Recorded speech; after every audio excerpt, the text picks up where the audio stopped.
Hello, my good friends, and welcome to a wonderful recording of one of my favorite short stories that I've written so far, Bright Powers.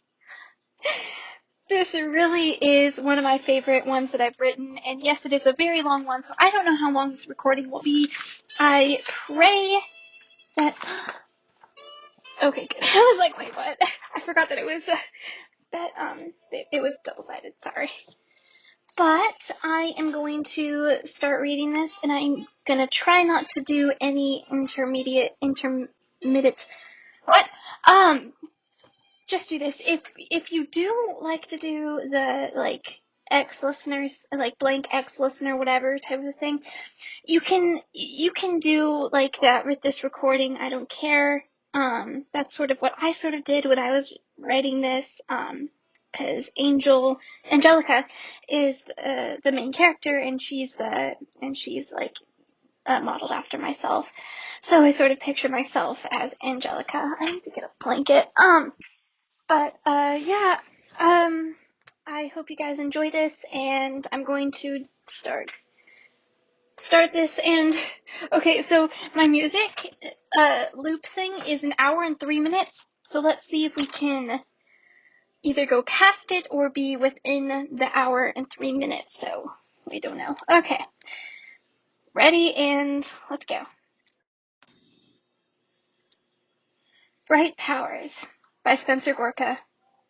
Disclaimer: this was not intended to be a fanfic, but rather one of my regular short stories. However, I would say that this is more inspired by the My Hero Academia than a fanfic, so please don't think it's a fanfic. The reason why I say that is because for some reason there's just a bad sort of connotation to a fanfic, so, in my mind, I don't know. But I would rather call this more of a short story because things have definitely changed rather than the regular My Hero Academia. So, going on, and I'm going to be silent with no thing, so, moving on.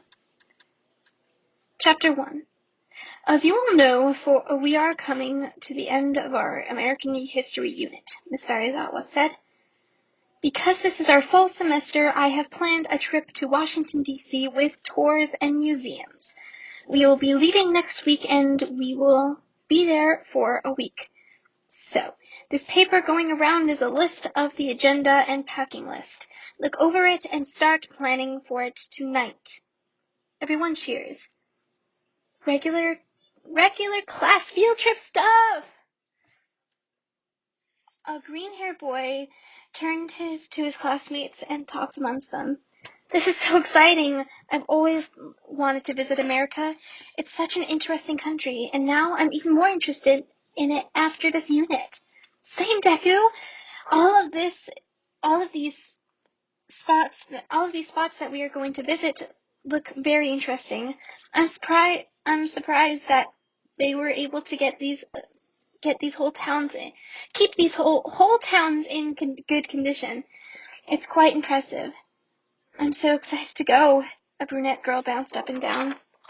I'm sorry if I stumble over my words. I am super bad at reading. I need to get in my mojo again. Okay. Stop breaking the fourth wall. Alright, everyone, settle down, Mr. Aizawa warned, activating his quirk, making his hair float and his eyes glow red. Everyone rushed back to their seats, silent. We will have a couple of advisors to come along with us. We will have All Might, Present Mike, myself, and Hawks. A blonde 22-year-old hero with huge red wings walks into the room. Heyo! I will help advise this trip even though I am not a teacher here. If you have not noticed, I have been working with Evergreen High for a little while and was invited to do this. So this will hopefully be a nice break for me from my hero career, he said, giving a little speech. The other advisors stand next to him. The students sit in awe. Thank you for that introduction, Hawks. Now, we will also meet with the American hero Angel at lunch on the second day. She will be our tour guide throughout the whole trip. We will be taking a plane from here to the Ronald Reagan Airport, and then we will go to our hotel, which we have been given to us courtesy of Angel herself, to the Trump International Hotel. We will have dinner in our rooms, and lights will be out by 11:59 p.m. We will wake up early at 7:00 a.m. each morning, so be prepared for that. Breakfast will be served at the restaurant in the lobby. Now, keep in mind that the culture in America is very different from here, so please do your best to observe and accommodate yourself to the culture for this trip. We will be traveling places by bus or by foot, so bring good walking shoes, and you'll be fine. Fine. Not fine. It does get a little cold there, so bring some warm clothes. Other than that, everything else is on the list. So you are all dismissed for the day, Mr. Aizawa said, everyone rushes out of the room and to their dorms. This list is so long, Kirishima, a straight-headed boy, moaned. We can do it, though. We have the whole weekend to figure out our outfits and packing things. Just figure those things out and you'll be set. Mina, a pink-haired and skinned girl, said with enthusiasm. All right. Everyone went to their own dorms and started planning immediately, and then flying day came. I don't have anything together yet, Mina screamed. I do, Kirishima and Denki both boasted. Hey, well, it's not my fault that you both packed everything the first night and had to keep going back and dig through everything just to get toothbrushes. At least we were all packed and ready for the bus. Just then, Hawks walked through the front door of the dorm building, wearing his casual clothes. Heyo, are you all ready to go in 30 minutes? He said, looking at his watch. What? 30 minutes? Mina runs up the stairs and stumbles into her room to get everything together. Did she not get the memo or something? Hawks asked Kirishima and Denki. I don't know if you guys want to call Denki or just Kaminari. I don't know. It's hard to spell. Kaminari is hard to spell in this, so just doing Denki. Stop pretty with the wall. Okay.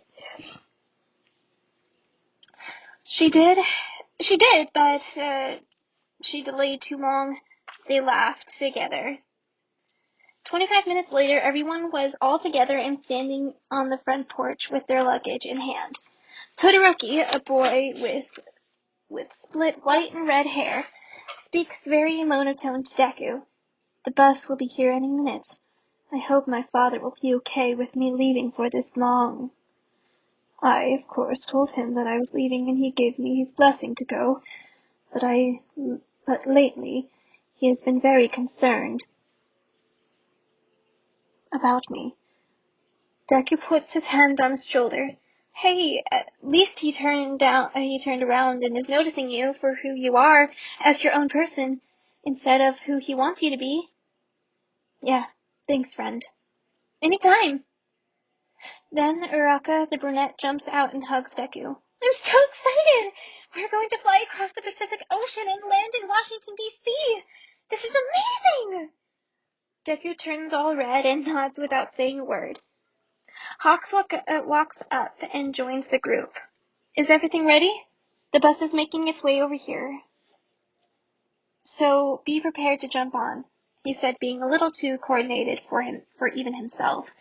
Momo and Jiro pull Hawks to a side and discuss. What? You need to ease up a bit, man. You're way too tense around us. You can be yourself with us, you know? Don't try to act like a teacher or an advisor. Act like yourself. You're on vacation now. Just ease up, they told him. Hawks took a long sigh and lowered his shoulders. All right, I'll try. Thank you, he smiled. They smiled back and joined the rest of the class. Hawks came back to the group as well. Just as the bus pulled up, the bus driver hopped out, opened the bottom, and started to load luggage into the bus. Get on and chill out. We'll drive away in a few minutes. See you up there." And all the students walked on, taking a seat.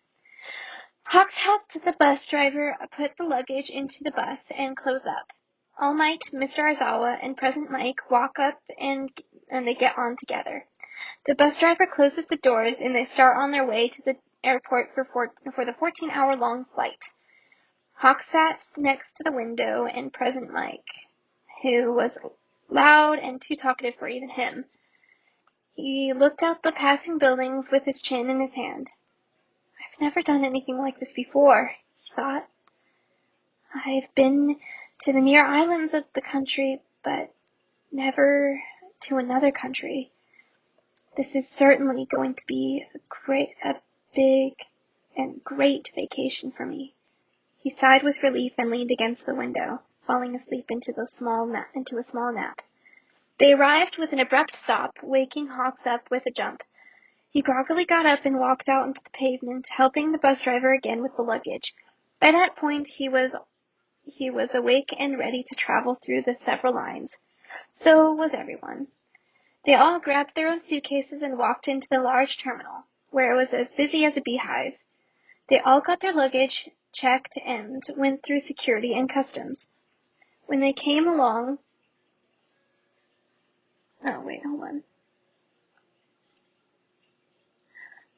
Then came along the strip of terminals. "We are Terminal 34. We have about 30 minutes until boarding opens, so feel free to get some snacks and something else. If not, just rest with us in the terminal lounge," Mr. Aizawa said. A few left and a few stayed behind, but time went by fast, and it was boarding time. Once everyone was accounted for, they all got their tickets out and boarded the plane, finding their seats and getting comfortable. Then a few minutes later, they were up and away in the blue sky.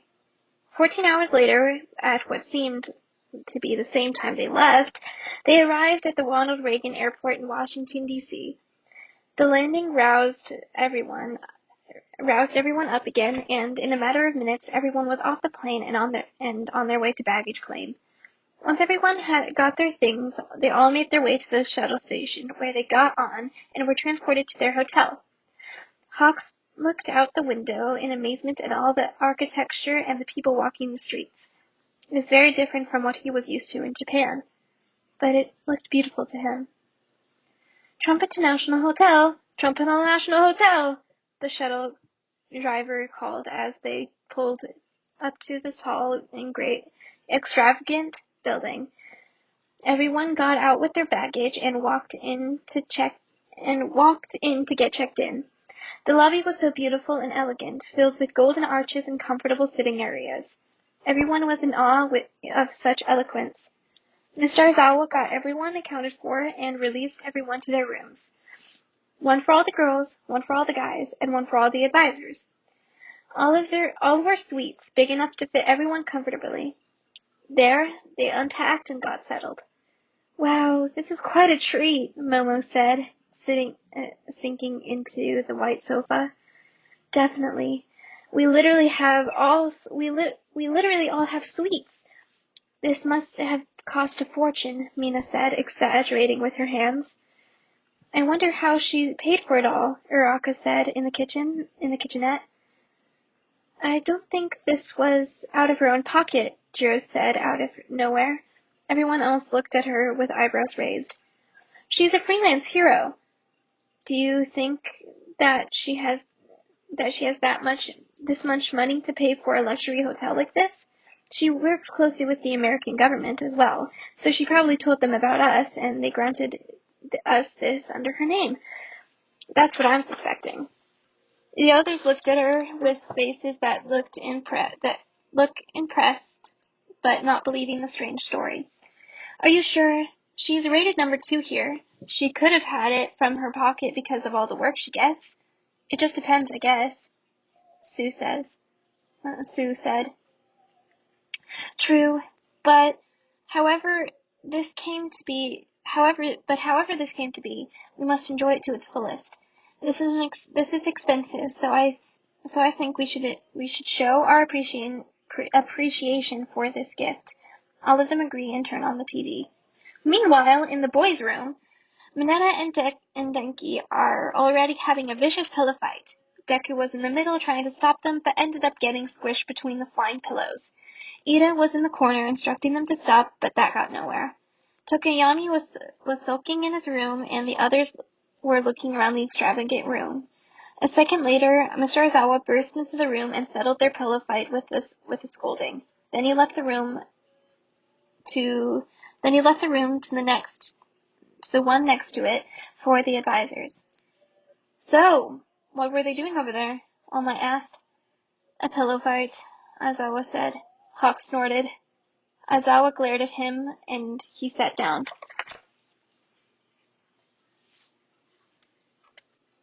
Sorry, I'm like, okay.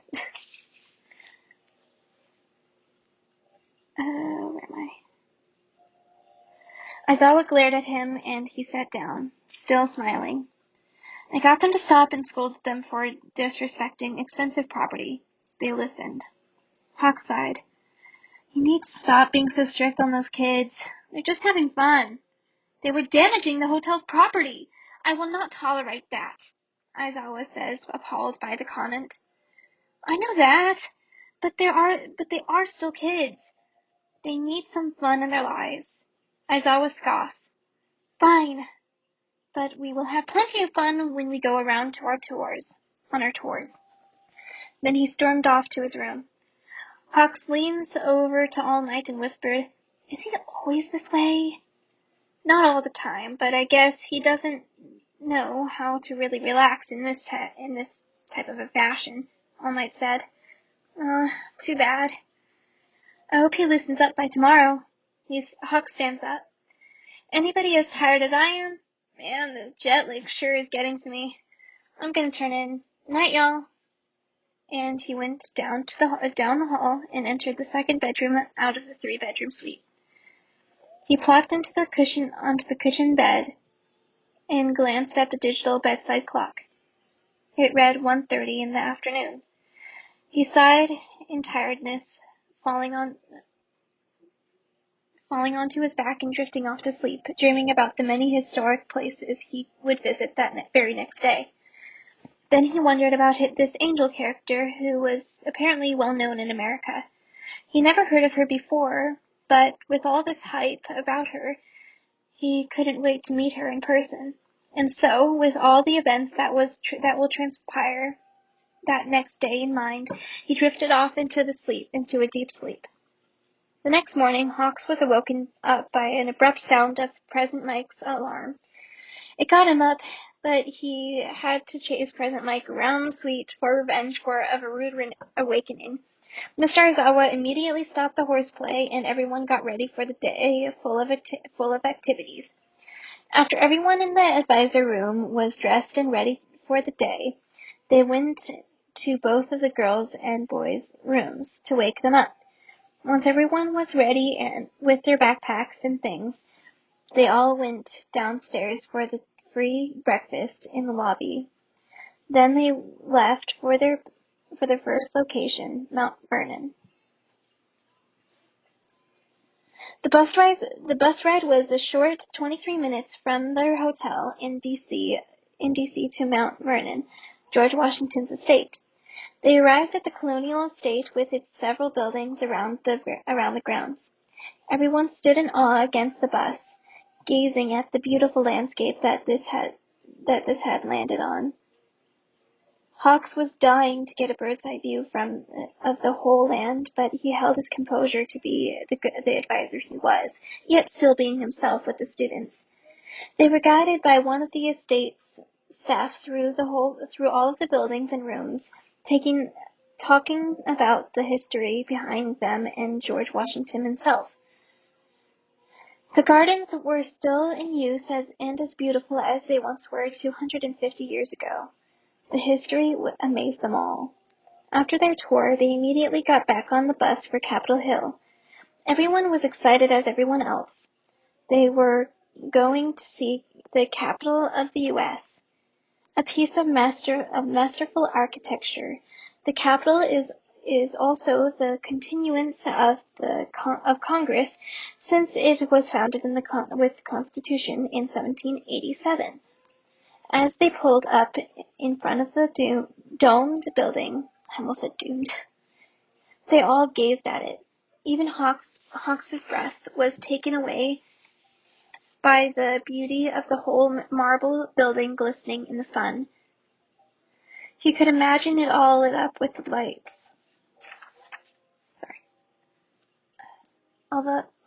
He could imagine it with all lit up with lights at night, with the lanterns in an orange tint. It gave him a feeling that he had never felt before. He felt as if he were home. The warmth of that feeling crept in more until he smiled softly in his gaze at the Capitol building. Sue looked at him and smiled at his smile. She knew that something good was coming out of this trip, not just for him, not just for them, but for him. He had been so wrapped up in his work that he couldn't catch a breath, but being on this trip is changing him for the better. They couldn't have a tour of the Capitol, so they moved on to the next location, the National Archives. The building was especially important due to it containing the very documents of the Declaration of Independence and the Constitution. The pillars were massive and towering to everyone that it was overwhelming. The structure of the building reminded Hawks of the Roman ruins that he saw on television. Not only was the government inspired by the Romans, but also the architecture, he thought with a chuckle. They all climbed the many stairs that led them to the very room with the most historical documents to America on display. Hawks scanned each one intently, trying to make out the cursive writing of the men who founded one of the strongest countries in the world. To make out the cursive writing of the men who founded one of the strongest countries in the world, in world history. Yeah. He still couldn't believe that he was actually standing in front of these documents. As he finished looking at the last document, it was time to make their leave to get on the bus to drive to lunch where they would meet Angel, the American hero. They all clambered down the stairs, They all clambered down the steps, Many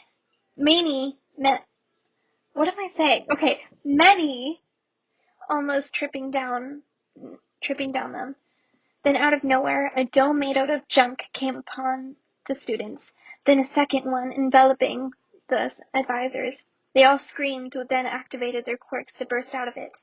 It didn't seem that difficult at first, but then as Deku tried to kick boost at the dome, they noticed that the dome wasn't just made out of junk, but protected with an invisible shield that prevented them from making a hit. Meanwhile, the advisors, All Might and Mr. Aizawa, Present Mike, and Hawks, all were trying the same thing. They found the exact same result. They were trapped. But by whom? Then a loud, booming sound burst from the air, like the sound barrier was being broken 3 times. A sword shot through both the domes, making them crumble away, revealing a villain of a short complexion, but looking middle-aged. His face was struck with surprise, but anger and annoyance, looking at a hero who stood in front of the Evergreen people. "Look at you, Arranged! You've improved after the last time I saw you." "Oh, wait! That was an improvement. That was just a lack of knowledge of the last time we fought," the hero said sarcastically, waving her sword about like it was a ruler. What do you say, Arrange? You want to get this party started, or are you too dumb enough to handle even that?" she said, unfurling her wings in a ready stance. "Rah!" Arrange sprinted toward her as she dodged out of the way, like she had predicted the move to come.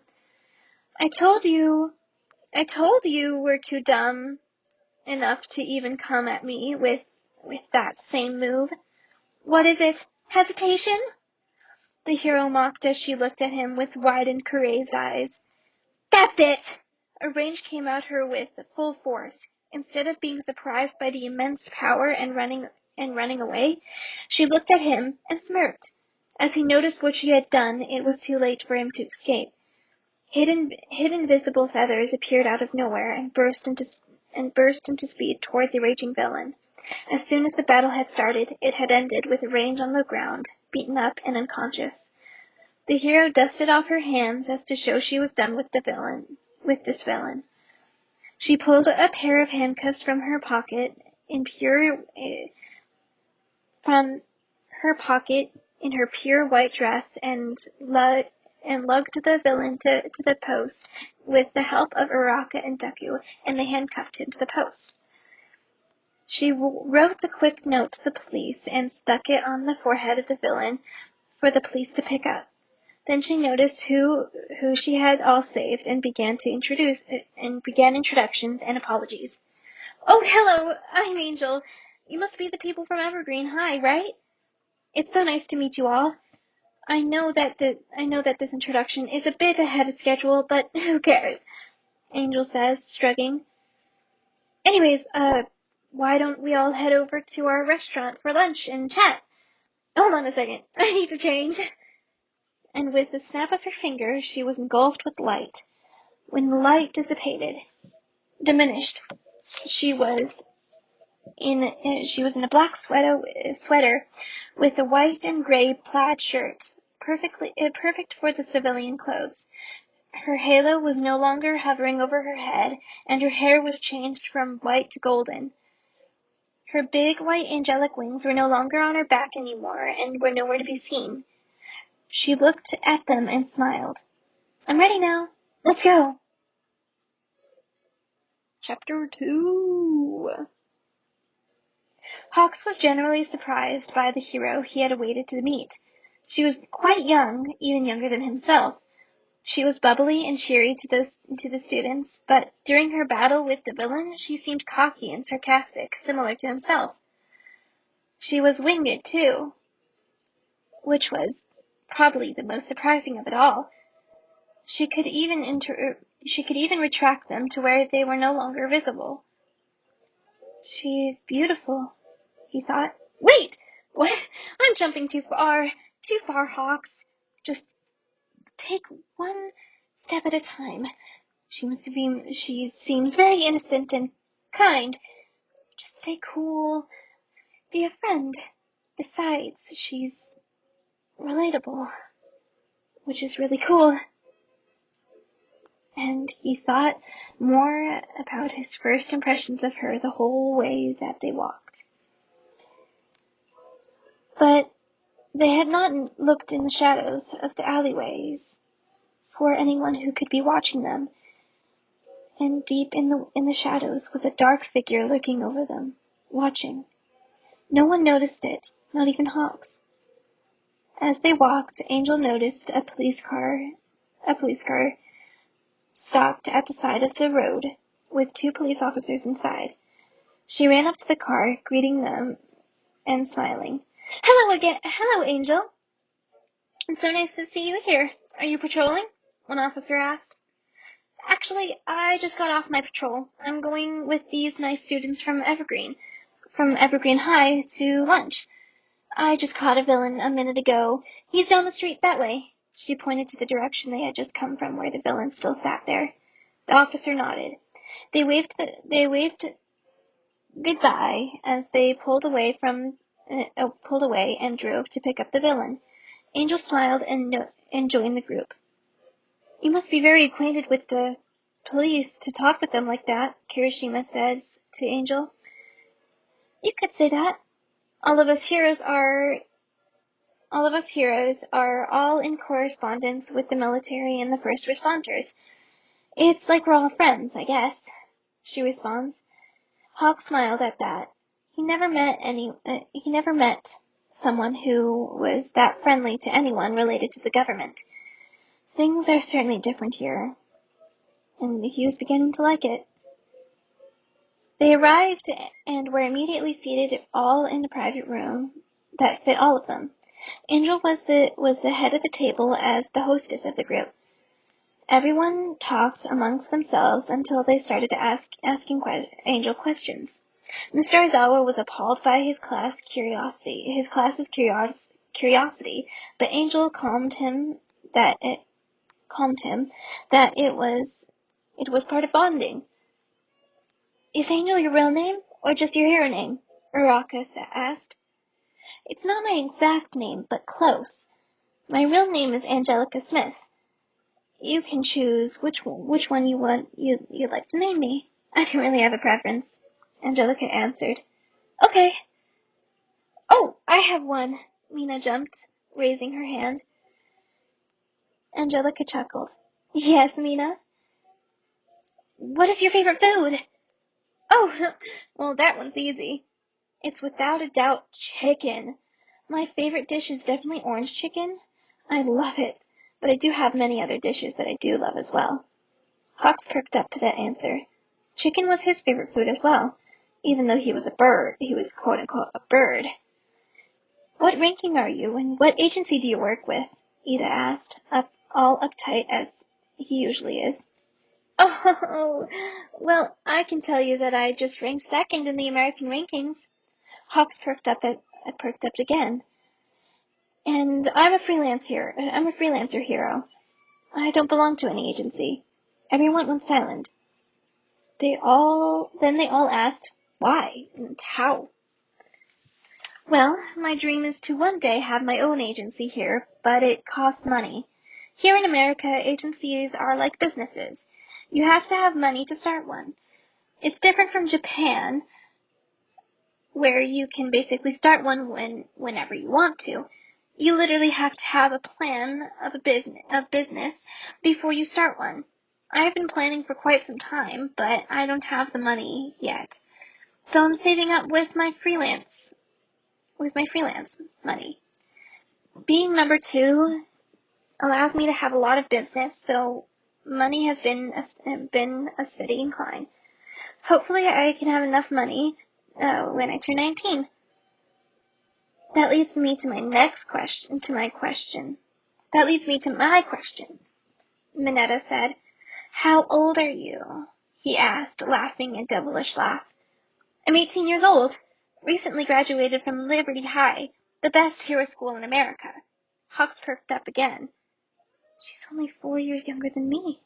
Huh, he thought, with his chin in his hand, staring at Angelica. You're 18 and you're already in the number two spot in America? That's even quicker than the Hawks here, President Mike said, nudging Hawks in the shoulder. Hawks blushed out of embarrassment and then agreed with him. Yeah, it's very surprising how you can do that so fast and so young. I'm 22 and just now I'm number 2 in Japan. That's pretty impressive, Hawks added. Well, thank you. Well, you see, America doesn't have as many heroes here than you do in Japan, so it's easier to get into the top 10, but harder to get into the top 3. I got number 2 because of my quirk. It's very powerful, and I'm able to control most of it. The ranks are just very different between Japan and America. As for villains, they are stronger here in Japan. You remember that villain that just a little bit before? He was a low-ranking villain. They all looked at her, shocked. They had seen low-ranking villains before, but never seen any low-ranking villain like that before. It is true, and there are quite a few villains that roam around the country. A lot of them are outcomes of political arguments or views gone wrong. Others are because of childhood experiences or even other reasons that make them turn to the other side. But just by looking around, you have already seen many differences in how we interact with each other. We are a free country here, and we are here with open arms, or at least some of us are. Well, at least that's good to have a country as a whole. That's at least good to have in a country as a whole, Mr. Aizawa added.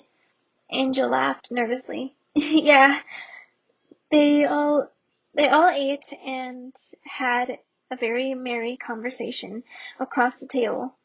All the while, Hawks still stared at Angelica, listening to all that she had to tell, from her epic hero/intern stories to her funny mishaps in public.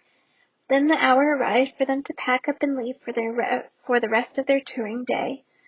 This second half of the day would be guided by Angelica herself. She even expressed herself that she loved her country's history and the founding fathers, so she was ecstatic to hear that she was going to guide them. The rest of the day was tirelessly hung up with the tours of the Library of Congress, the Jefferson Memorial, the FDR Memorial, and the MLK Memorial. Everyone enjoyed the background information as they walked through each location. The students were entranced with the beauty in the architecture and woodwork, which could very well be the original desks and shelves from over 200 years ago. Hawks still looked at every detail like he would in his hero work. He was also amazed at the historic buildings that they looked through. Even though Japan is known for its unique architecture, he couldn't help but love the style of architecture more than his own country. As they finished gazing and learning about Martin Luther King, it was around 8 p.m. They hadn't had dinner yet, so they all went back to their hotel, including Angelica, to have a meal.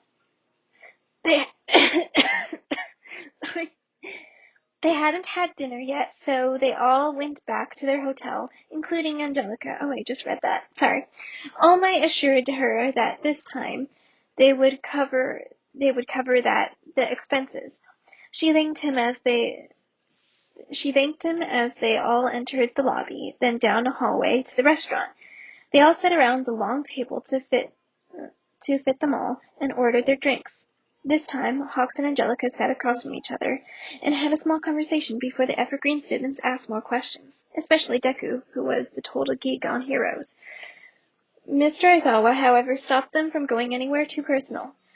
Hawks couldn't keep his eyes off her glimmering eyes, which sparkled whenever she told a funny story. Some of the Evergreen girls noticed his stare and nudged each other to get their attention. They all smiled and looked at each other, thinking in their heads, "I ship it." And the night continued with laughter and storytelling between each other. Uraraka told Angelica about the time they beat Class 1B in the competition of training not too long ago. She told her about Deku's new abilities and how he defeated them with his newfound power. Angelica was amazed and congratulated him for his achievement. He blushed out of embarrassment, and Angelica laughed. The night continued, and they left the restaurant. Angelica said goodbye to the class and walked outside. She felt the cool breeze against her face as the air blew past her as she opened the doors. Her wings glistened and unfurled with light. She ran a few steps before leaping from her feet and took flight into the brisk night. Hawks watched in awe of her leave and her beautiful angelic wings. Her beautiful hair had turned white and flowed in the air. He didn't know what to think, except to just stare out the glass door as she swept up over the buildings. Present Mike called him, knocking him back into reality, and they went back to their rooms. That night, Hawks lay on top of his bed, thinking, not just about Angelica, but about his day and how wonderful America really was. The history was just magnificent and right up his alley with the timeline that he enjoyed. He loved all the places that he went to that day, and he will never forget them. He could truly never forget it after all the pictures he took. And it was only the first day. He rolled onto his side and closed his eyes, starting to dream, and he fell asleep. Chapter 3. The next morning, everyone was doing good on getting up on time and being ready for breakfast. Angelica met them in the lobby where she had breakfast with them. She sat with the advisors while the students were spread out around the room in their own groups. The girls' group sat not that far from the advisor table, so they could oversee them. They all had noticed what had happened the day before with Hawks. They began to discuss. Delicious coffee! Sorry. You all saw how Hawks was acting yesterday, right? Mina asked the other girls. Yeah. He was staring at Angelica. I wonder if he has something for her, Momo said. Nah, I don't think it's like that. Yeah, he was staring at her, but it was as if... Sorry, a really nice song came on when I'm reading. Okay, sorry. No, I don't think it's like that. Yeah, he was staring at her, but it was as if he was intently listening to her as she told her funny stories. Besides, she is very impressive, and they both have similar tastes. So that could be a small connection for a reason, Erica said. Exactly my point! They are close in age, and they share a lot of similarities. They also have the same ranking. This could work out, Mina exclaimed. What are you planning? Momo asked, smirking. Well, how about we get them together over this trip? To have some extra fun, Mina said, looking at Angelica and Hawks talking and bonding with All Might, Mr. Aizawa, and Present Mike. Then Hawks got up and to get a second helping from the buffet, leaving Angelica with the other three. Sounds like fun to me, Sue said. The others agreed and devised a plan to get Hawks and Angelica together. Kirishima and Denki overheard a little of the conversation and joined in on the excitement. The plan consisted of a fake invitation to each of them by an anonymous person who invited them to meet them at the Washington Monument for an important meeting. There they would meet and hopefully walk together alone. They all squealed with excitement as Hawks passed their table and looked at them in confusion. What is all the fuss about? He asked, being chill. Nothing. We were just remembering something that had happened on TV. It's nothing. Really? Uraka stepped in. All right. Bye. And he walked away, sitting down in his chair again. They all sighed in relief and went back to their food, which was cold by now. But they didn't care. They knew what they were going to do, and to do it that night. But when will they have the time to write up the fake invitation with them being away from the hotel the whole day? Momo, you have the neatest handwriting here. I want you to write them on our bus rides. That way it'll be ready. We just have to run ahead and into their rooms to place the note down. Then Mission Angelica and Hawks Cannon is underway, Mina explained to Momo.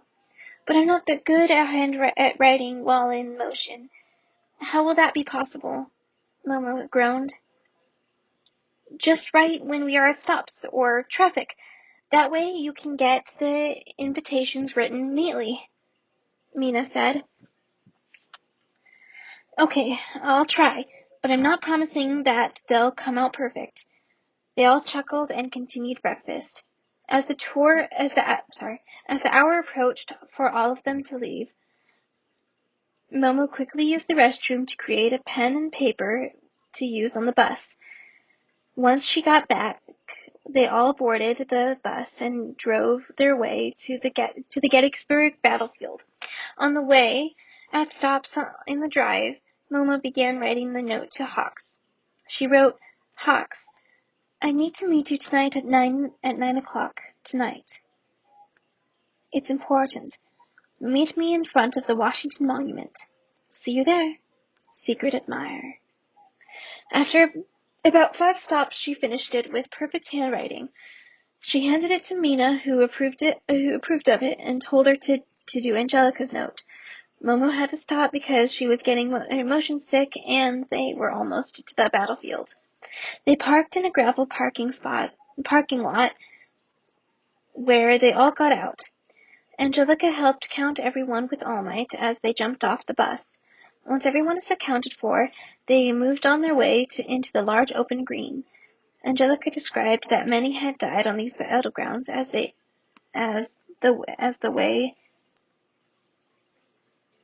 Once everyone was accounted for, they moved on their way onto the large open green. Angelica described that many had died on these very grounds as the country had turned on itself in the Civil War. The sun was still rising in the east, bringing a warm morning ray of light to shine across the battlefield. The cannons that sat over the right ridge pointed out to the past enemy still. It was silent for a few moments as everyone took it all in. Then Angelica led them to the monument dedicated to the men who had lost their lives in the battle to fight for freedom for everyone. Angelica read it out loud to everyone to hear. After having another moment of silence, they turned around and roamed the field. It was still quiet and peaceful as groups of the class dispersed to look around. Angelica leaned against the stone monument facing the advisors. You guys can look around. Enjoy this beauty and tranquility, like the students are, she told them. All right, we'll go. Mr. Aizawa answered, and President Mike, and All Might left to walk around. Hawk stayed back for a while. Aren't you going with them? Angelica asked him with a furrowed brow. Yeah, I guess. I just didn't want to walk alone, he said, putting a hand behind his neck. Oh, well, I'll walk with you, Angelica suggested. Oh, cool. They walked along the dirt roads, then up where the large cannons were. Hux put a hand on one of them and felt the cold touch of metal. He wondered about how much power and speed a cannonball could have being shot out of one of these. Then they returned with the group, and they left for the other memorials for the day.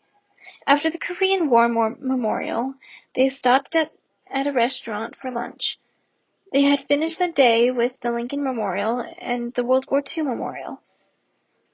The Lincoln Memorial was beautiful, with the sunset setting fast in the west and the lights illuminating Abe Lincoln's face carved in the stone. Angelica ran up the stairs and spread her wings out, flying up and standing on Abraham and landing on Lincoln's shoulder. Hawks laughed and did the same.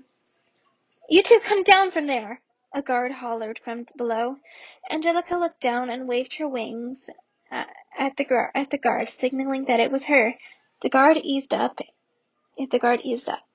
I'm sorry, Miss Angel. Have a great day. Then they sat there for a few moments as the students looked around.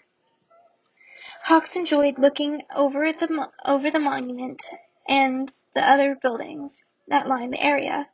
He looked over to his left to Angelica. Her eyes were closed as she felt the breeze envelop her. Her hair moved in the wind like a flying sheet, her feathers bristling with the wind. Then she turned and looked at him. She smiled and jumped off the stone shoulder to glide to the ground. He did the same, and Angelica continued her tour, guiding for the students.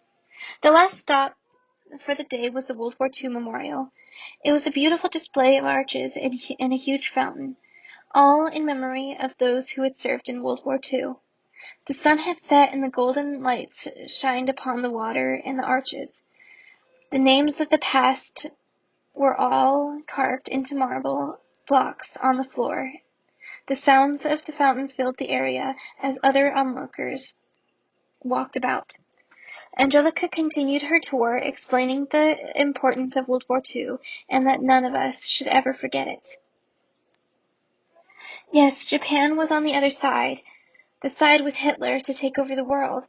But now that time has passed and new leaders have come out of those countries, we now live in an alliance with each other.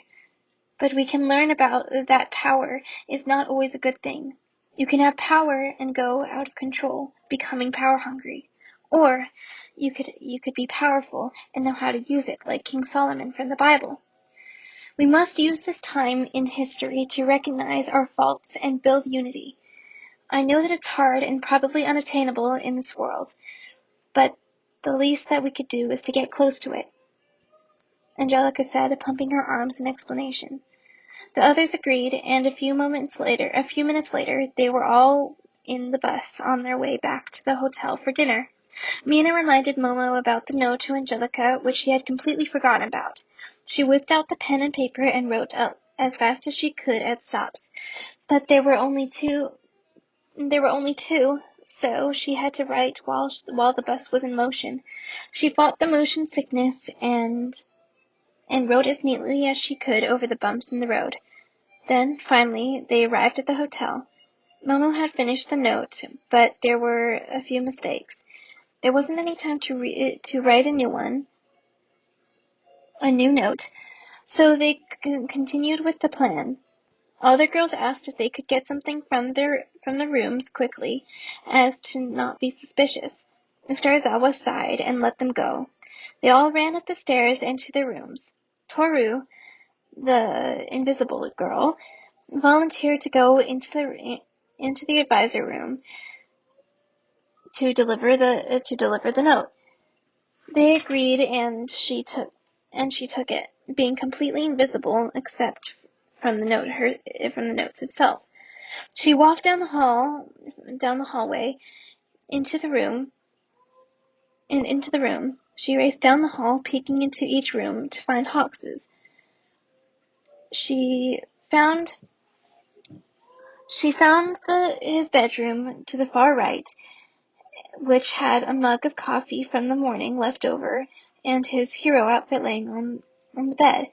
She placed the note under the coffee mug and left the room, only to be stopped in her footsteps by President Mike, who didn't see her due to her invisibility. She froze and moved slowly, not to make a sound. Once he was in his room, she opened the door and ran back to the girls' room, where she told them what happened. They were all relieved that he suspected nothing, and they went back down to meet with the others in the lobby. They knew that they had to give Angelica her note, but it would be hard. We could slip it in her purse, Uraka suggested. Perfect, but how? Momo asked. Well, we could have a distraction of where one of us takes her to a side to talk to her while another slips the note in her purse. It'll be difficult, but doable. What do you think? Sounds good. Sounds good to me. Mission Angelica note is a go, Mina exclaimed, and they went to the restaurant sitting down. Luckily, the plan worked out well. Jiro asked Angelica to talk to her alone, and Angelica obviously agreed. Uraka quickly slipped the note into her purse securely to not let it fall. After Jiro made up a small conversation, they went back to their seats and sighed in relief. Now all they had to do was wait for them to realize what notes they had to see if they meet up. Should we follow them after Hawks leaves? Sue asked. Yeah, we need to see this out. When we go up, one of us should watch out the door for Hawks. Then, once we see him, we'll leave. We must stay a far distance from him. He's very perceptive, so he could know that we are following him. The only person who could get closer would be Toru because of her invisibility, but even with her, he could figure out that someone was following him. We just need to be very cautious, Jiro said. True. But for now, let's eat, Mina said, ordering her food from the waiter. And the night went on. After everyone was finished eating and settled down, Angelica took her leave and left for her Queenstown home in a small neighborhood of heroes. She pulled up her small Mini Cooper and walked into her house, setting her purse on the counter. A piece of paper that hung out of the bag caught her eye that she did not recognize. She took it out and opened it, revealing a note that said, Angelica, meet me at the Washington Monument tonight at 9. I have something very important to discuss with you, secret admirer. She looked at it, shocked. Even though she was a famous hero, she gets a ton of fan mail, she had never gotten a letter like this before. But as she scanned the note, she noticed the scribbly writing close to the end of the short note. It was as if someone was writing while in a vehicle, like that one Sherlock Holmes story with the will. So she began to wonder if this was a fan mail stunt. If this was a fan mail stunt, why would they be so rushed to write it? They could have done it at home or on a countertop, but whoever wrote this decided to write it during movement. Interesting. I'll go anyway. This would be a cool mystery. Hold on, where am I? When I can't find where I am. This could be a cool mystery to solve once I find the culprit. She looked at the clock, which read 8:45 p.m. She grabbed her bag She grabbed her bag again and got back into her car, speeding to the Washington Monument to get there in time. Meanwhile, Toru was on lookout duty again to watch for Hawks, if he ever came out. She waited almost 15 minutes until Hawks came rushing out of his room with his hero coat on top of his civilian clothes. He ran down the stairs, realizing that he was going to be late for the meeting. Toru turned into the room. He's on the move. They all squealed and sneaked out of the room with their coats on. They walked behind Hawks as he walked swiftly through the lobby and out the door. Then he took flight. His crimson wings expanded and flapped, lifting his body into the cool Washington air. That was when the girls broke out into a sprint after Hawks. Uraka, use your zero gravity to make us float. We'll bounce off of the buildings to make us fly, Momo yelled, looking at Uraka. She nodded and touched all of the girls, making them all float through the air. Following those immense wings, sorry. Oh wait, hold on. I'm so sorry.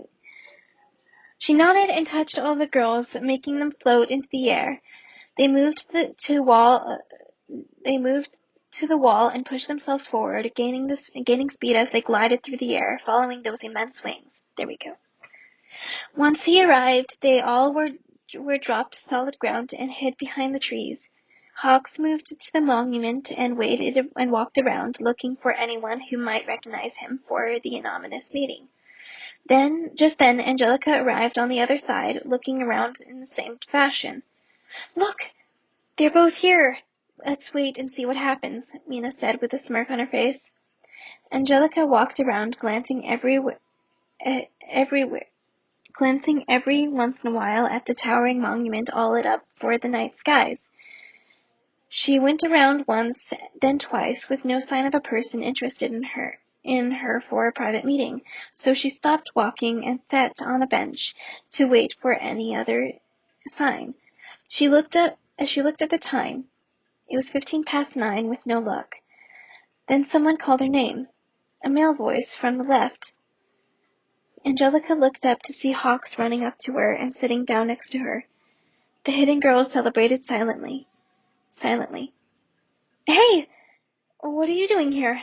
Angelica asked Hawks. I was about to ask you the same thing. I got a fan-made-up letter delivered to my room, so I came to see if it was true. So far I've come up with nothing. Really? I got the same thing. I haven't seen anyone either. I guess we were stood up by our own fans. She laughed. He chuckled along with her. Anyways, I think I'm just gonna go home for the night. As Angelica stood up, the girls behind the trees gasped, not wanting them to separate. Then Hawks put a hand on her shoulder to stop her. Hold on, sorry. Wait, I'm not really tired.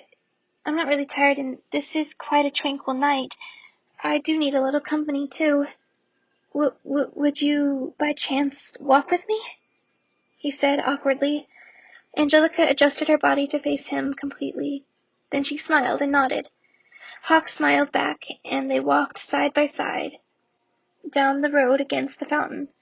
Meanwhile, the girls and now Kirishima and Denki were celebrating and made their way back to their hotel to sleep. So, do you have any siblings? Angelica asked, trying to make small talk. Sorry, coffee. So do you have any siblings? Angelica asked, trying to make up small talk. No, I'm an only child. My parents wanted another little one, but my mother's body told her that she couldn't handle another child. But it was all right. I'm closer to my mother than my father, but I grew up in a nice home. He answered, talking with his hands as they walked. I'm glad, she answered quickly. Then it went silent again. Do you have any siblings? He reflected the question. No, I'm the same as you. How about your parents? Do you spend time with them?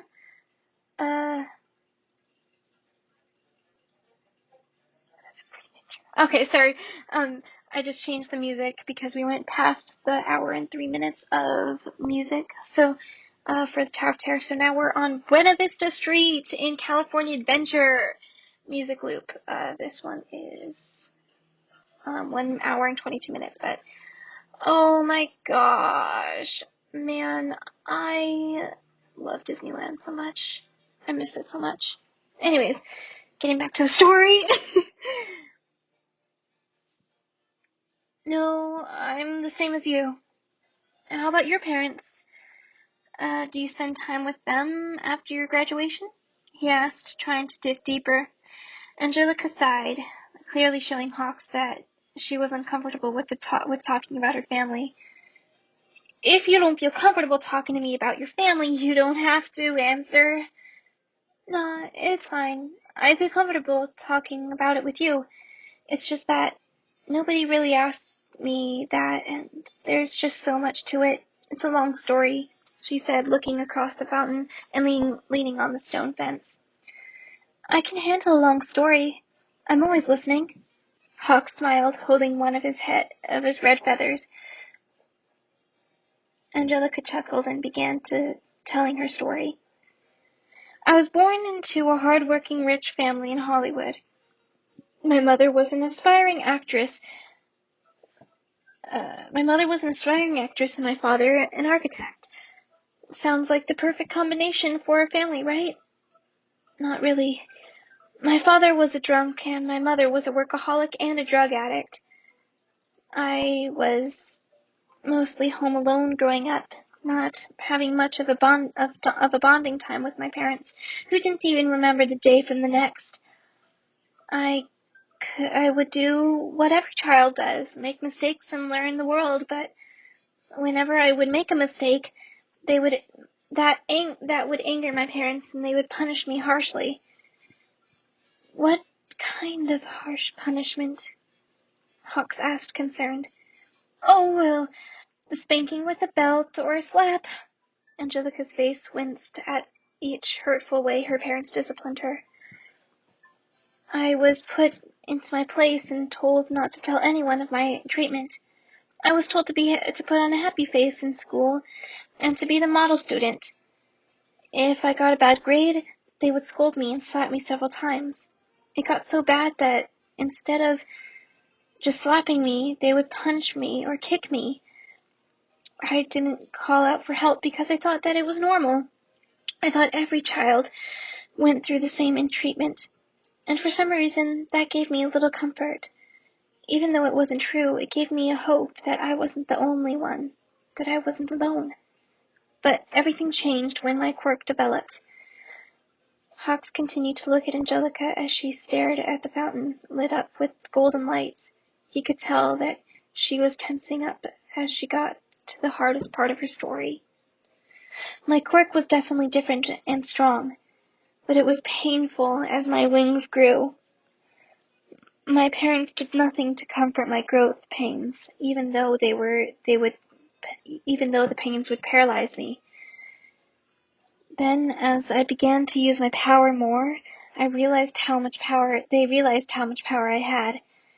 They came up with this twisted idea to use my power towards their advantage. They would threaten me like clients or lawyers. They would threaten people like clients or lawyers or other people with me just to get their way. I was a tool. And when I rebelled against them, they would beat me to a pulp to make me understand why they needed me. I knew it wasn't right, and all I ever wanted to do with my power was to save people and be a hero. When I told my parents about my dream, they shouted at me and beat me even worse than ever before. I still have the scar they left on my arm. Angelica pulled her sleeve down to reveal a long scar running down her arm. Hawks gasped and gently took her arm into his hands to look at it deeper. They did this to you? Just because you had a dream to become a hero? He exclaimed. She took her arm back and held it close to her chest. Yes. A painful expression came across her face. After I saw their terrifying expressions, I began to run. They caught up to me and pinned me down and cut my arm. I was 12 at the time, but I stayed with them until I applied for the best hero school in America, Liberty High. I gave them my information and gave them a video of myself performing my quirk. The next weekend after I applied, I got an email saying that I was accepted and that registration day was the next month.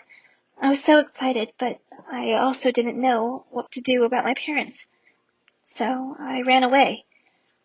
I was way ahead of them that they thought I had actually gone for good. They were sad, of course, but for the wrong reasons. I never looked back, and now, 6 months after graduating, I'm the number 2 pro hero in America. She turned to Hawks and smiled a painful smile. He stared at her for a few moments before grabbing her and hugging her. She stood motionless in his arms, stunned. Then she accepted the hug and cried a few more tears before backing away in embarrassment. I'm sorry. I didn't mean to. Hawks was interrupted. It's all right. I needed that. Thank you. She smiled and then continued to walk around the fountain. Hey, you never told me your real name, Angelica said, punching softly into Hawks's arm. His face smiled, then melted away. Hey, is everything all right? Well, I don't really like to use my name, he said sheepishly. Wait, where am I? Sorry. I just lost my spot. There we go. Oh, why not? It's just that my biological father was a horrible person. Whenever I hear my last name, it hurts in here. He put a thumb to his heart. It brought up my sensitivity to my name again, if that makes sense, he said reluctantly. Oh, I'm sorry. You don't have to tell me, she said, looking down. There was silence. Then Hawk spoke. It's Peter. What? My name is Peter. Peter Becker, he said again. Well, nice to meet you, Peter, Angelica said with a small curtsy. They laughed and continued to walk around until they got back to the monument. I really enjoyed this little walk. We should do this again. Maybe tomorrow night? Hawk suggested, rubbing the back of his neck. Yeah, sure. I would love that. Let's go to the Chesapeake and Ohio Canal. It's a very beautiful place, and not just during the day, but also at night. It would be a perfect place to chat, Angelica said, with stars in her eyes. I almost said tears. It's not tears, it's stars. Sorry. With stars in her eyes. Sure, that sounds good to me. I'm gonna need your number to send you the address, she said nervously. Oh, sure, here. They exchanged numbers. Oh, I love this song. Dun, dun, dun, dun, dun, dun, dun, dun, dun. What is it called? I don't think it's Sing Sing Sing. It's not Sing Sing Sing. I don't know.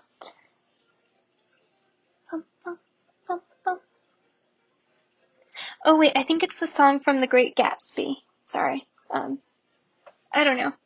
I'm sorry for that little interlude. I love music. Okay. I'm back. Oh, sure. Here. They exchanged numbers and said goodbye, leaving for their destination. As they walked away, they both had a feeling that made their heart race at the thought of each other. They pushed the feeling away, however, and just resolved the thought of becoming good friends. They arrived at their homes/rooms and laid on their beds, thinking about the night they had. She's so bubbly and nice, but she's gone through so much in her lifetime that she might have been a villain if it wasn't for her determination to become a hero. She has this hope and fire that I've never seen before in a hero. Does every hero in America have this same fire as she does? Or is it just her? Hawks pondered. He's so nice and charming. I can't believe that he doesn't live here with the way that he acts. And his name isn't Japanese. It must be German or French. His face also resembles more of a European than Japanese face. I'll ask him about it tomorrow night, if he's comfortable with me asking, of course, Angelica thought. Then they drifted off to sleep. The next morning, Angelica met with the class after they had breakfast, and they all got on the bus for the next few locations that they would travel to. The first being the Ford Theater and Museum. When they arrived, Angelica gave them a little background information on the theater, such as being the place where Abraham Lincoln was assassinated. The students all shuddered at the horrible thought, but Angelica cheered them up with giving more information about the place that was interesting. They walked through the aisles of the big theater in silence. Angelica jumped onto the stage and began to dance with an invisible partner. Then, as she twirled, she was caught in a pair of arms, and began to dance, which continued to dance with her. Red Wings moved along with the silent music playing in the ambient theater. She looked up at her partner to find that golden head of messy hair looking back at her, smiling, as he led her in a light dance on the old wooden stage. She sighed and danced. A few minutes passed, and it was time to look through the museum, which was beside the theater. Little did they know that there was a figure or a presence that sat in the very seat that Abraham Lincoln sat in when he was shot, looking over them, watching them, just like before. But they just moved on, not knowing what was with them. The museum was full of objects and history of the theater and Abraham Lincoln and other important people who had visited the theater. Stone sculptures were all around the rooms, depicting people from the mid-1800s. Deku, the one who mumbles to himself with knowledge, looked over every single plaque that had information. However, he was a fast enough reader, so he was done with everything by the time they left. Their next stop before lunch was the Smithsonian Air and Space Museum. It was a huge museum that took them several hours to go through. It wasn't until 1 o'clock in the evening when they came onto the lawn to have their catered picnic. The class grabbed their food and dispersed into their groups. The advisors got their food and sat to the side to overlook the students. Angelica excused herself from the advising group to hang out with the girls. At this, President Mike sighed and focused on Hawks. "You left in the middle of the night last night. Where did you leave to go?" he said with a threatening tone in his voice. Coffee. Hawks gulped and began to explain. "I was given a fan note that was placed on my nightstand, probably by the housekeepers, and I went to see who would show up. The only thing was, I was stood up. Luckily, I spotted Angelica. Luckily, I spotted Angelica, who actually had the same kind of note. Instead of just leaving the pretty sight of the Washington Monument, we decided to walk and talk for a little. She told me things about herself that she hadn't told anyone, not even her closest friends. Then what are you if she trusted you so much to tell you about her past?" "Her boyfriend," President Mike said, smirking. "No! She just said that she trusts me and is comfortable with me because Hawks couldn't find the reason why she shared those things with him. Yeah. All she said was that she was comfortable with sharing with him." "Aha! You don't know," President Mike explained. "No, I do. She's comfortable with me. She believes I'm a safe person. That's all." "All right, whatever you say." They continued to eat. Meanwhile, with the girls, Angelica was being questioned about her dance with Hawks. "Did you enjoy it?" Mina asked, prying at the truth. "I mean, yeah, but I was surprised at first." "He's actually quite a good dancer, if you ask me," Angelica said, blushing softly. "Oh, so you like him?" Mina insisted. Angelica flushed red. "What? No, he's just a very good friend, that's all." They all had a pouty face on their faces. "What? Is there something wrong with that?" "No, I guess not," Momo said sadly. They wanted to hear more about how she thought about him, but they knew it wasn't time yet, and too soon. They continued to eat and enjoy conversation with each other until it was time to leave for their next tour. They packed up, thanked the caterers, and got on the bus driving to the museum.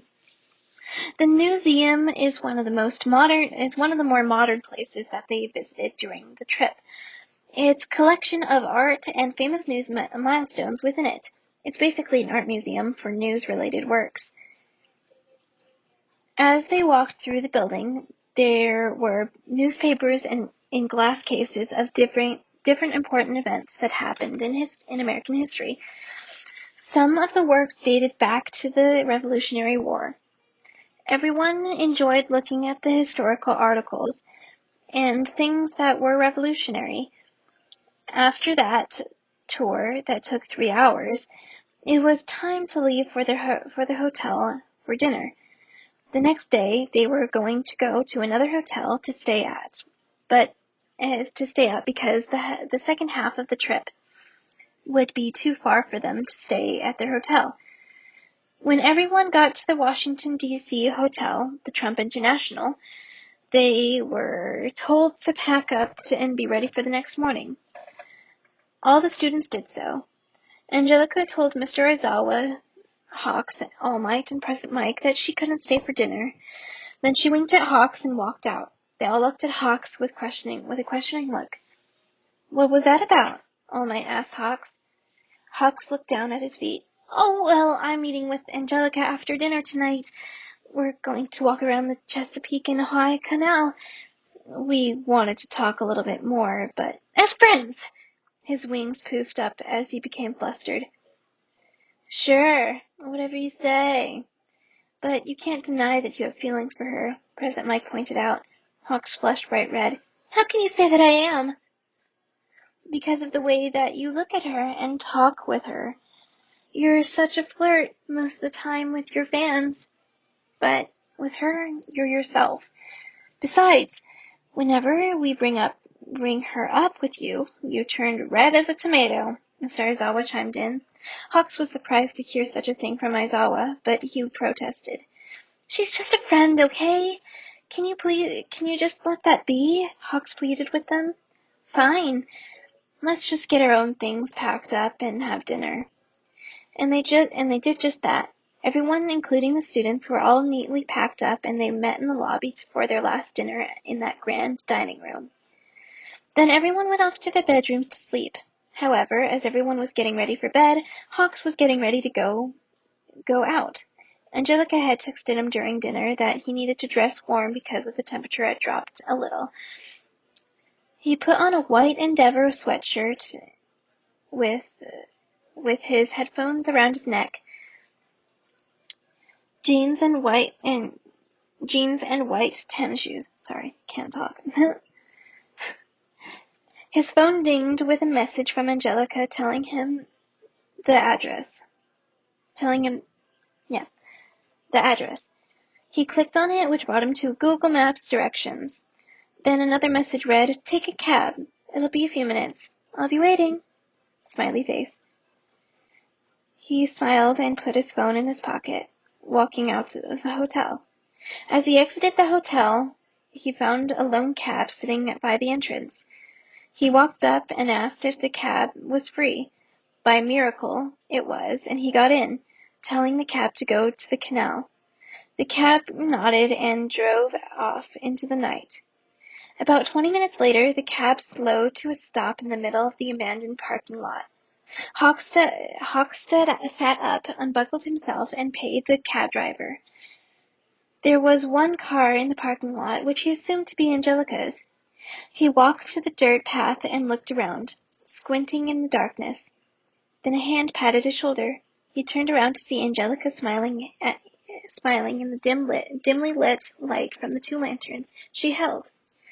She wore a white NYC sweatshirt underneath a navy blue striped fur coat, and wore black yoga pants.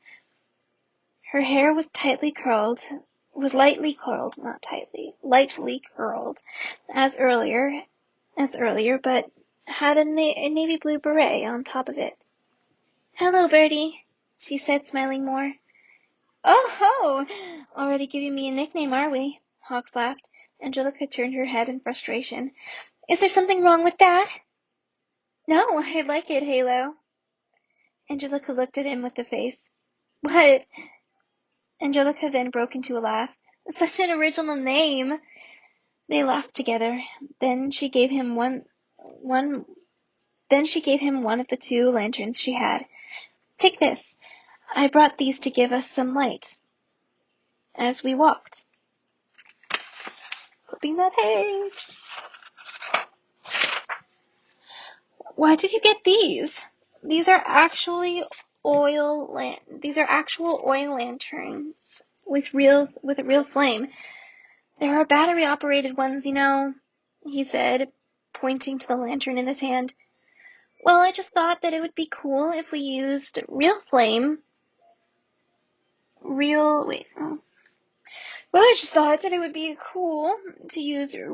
lanterns to bring us back into the world that came before us. To live in history, if you may," she said, starting to walk ahead. Hawks jogged to catch up to her. "Sure, that seems nice." They walked along the river, passing old colonial buildings that lay as museums, and they talked quietly from the quiet surroundings that spoke out history. Every stone on the path spoke that historical people once walked it. It gave a peaceful atmosphere that made them both relax from the rushing day. "Hey, I have a question for you," Angelica said, looking up from her mesmerizing lantern. "Yeah? You don't have the looks or name of a Japanese person, more of a European. Are you?" "Oh, yes, I am European. I'm of German descent. My grandparents came to Japan from Germany after World War II and decided to live there. My father got married to a Japanese woman who was my mother. When they had me, then they had me. So I'm half Japanese, half German," Hawks responded, smiling. "That's cool. I'm completely European. All of my ancestors are from there." "Cool." An awkward silence falls upon them, their lanterns swinging as they walk. The dim light reflected off of the water so beautifully to make the walkway light up with the golden flickering light. "Have you ever really wanted to be a part of an agency?" "Yeah, I really do. But like I said the other day, I don't have enough money to start my own. I'm aiming to have enough by my 19th birthday," Angelica answered. "Have you ever thought about joining an agency to start out, like being a sidekick?" "A little, but I haven't really thought of that idea much." "Well, if you wouldn't mind my asking, but would you like to come over to my agency to be my sidekick? Until you can start your own agency, of course," he said quickly. Angelica had a shocked look on her face as she stopped mid-step. "I just thought that I could help you a little bit internationally. We could be a team and—" Angelica interrupted him with a motion of her finger. "Look, Hawks, I'm sorry, but I can't accept your invite to your agency," Angelica said with a saddened expression. "What?" Hawks looked shocked at her sudden response. "What do you mean? Aren't you just freelance?"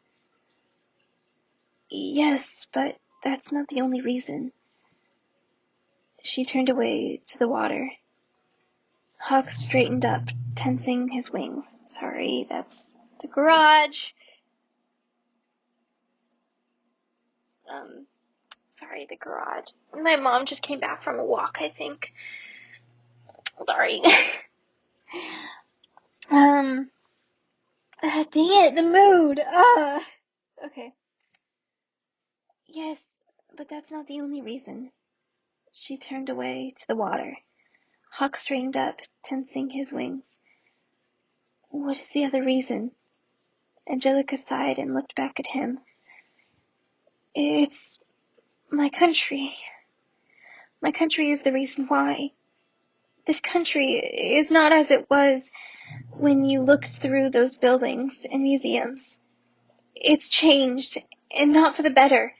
If I left it, it would fall apart.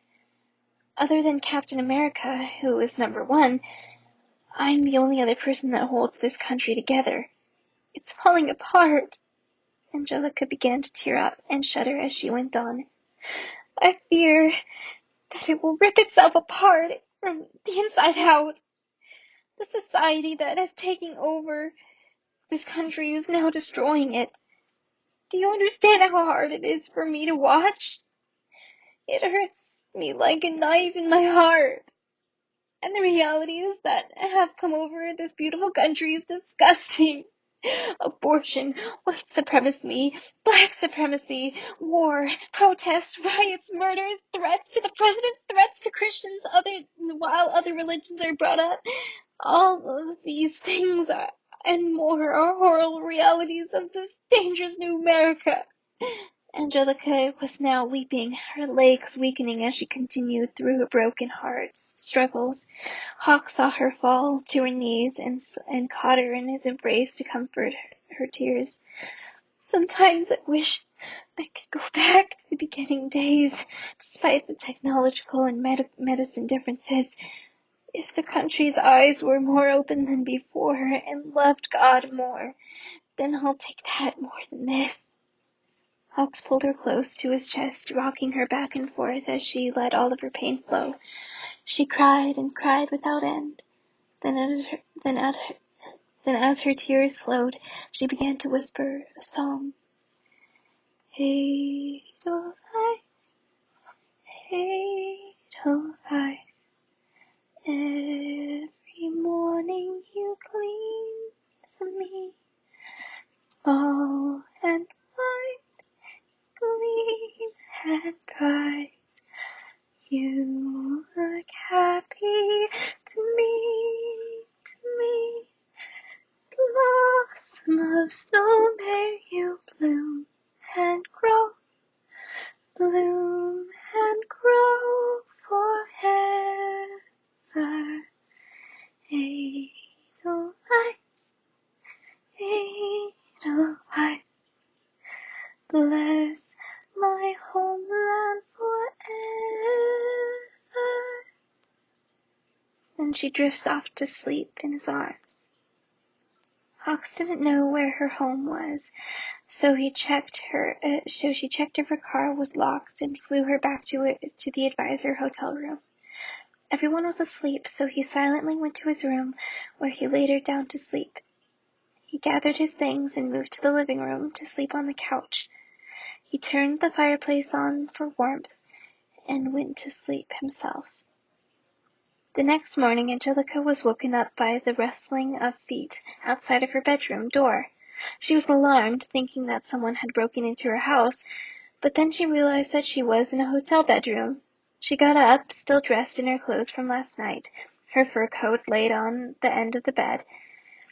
She grabbed her hat and her coat and went to the living room to find All Might, Mr. Aizawa, Present Mike, and Hawks getting ready to leave. Hawks looked up to see her, with her messy bed hair, walk into the living room. "Hello, sleepyhead," he said with a smirk. The others looked toward her. "Why am I in your hotel room?" Angelica asked, drowsy. Hawks came over to her and to the side to talk. "Can you explain this?" she asked again, sternly. "Yes. Last night, as we were walking, you explained to me why you can't leave America to be part of my agency. You began to cry and fell asleep. I brought you here because I didn't know where you lived. Don't worry, I slept on the couch while you took my bed," he explained. "Do you remember anything?" "Yeah, I do now.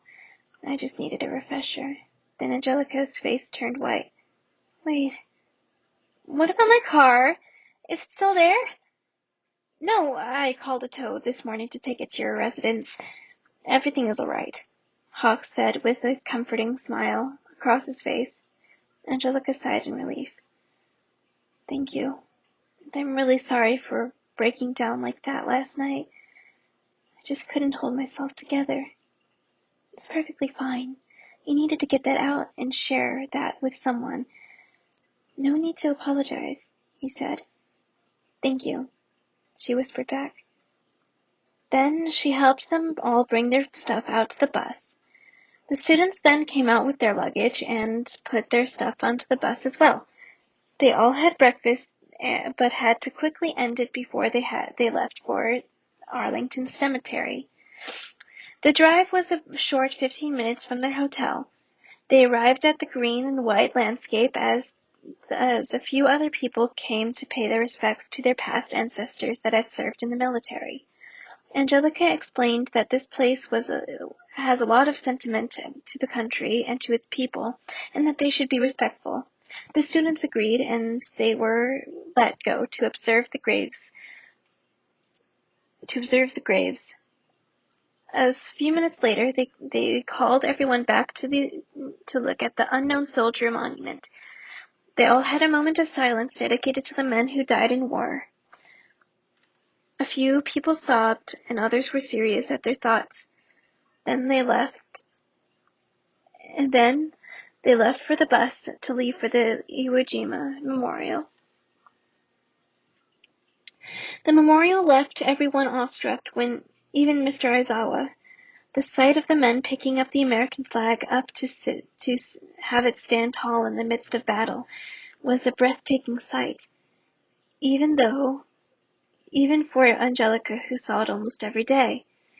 Angelica walked up to the statue slowly, putting her hand on the plaque.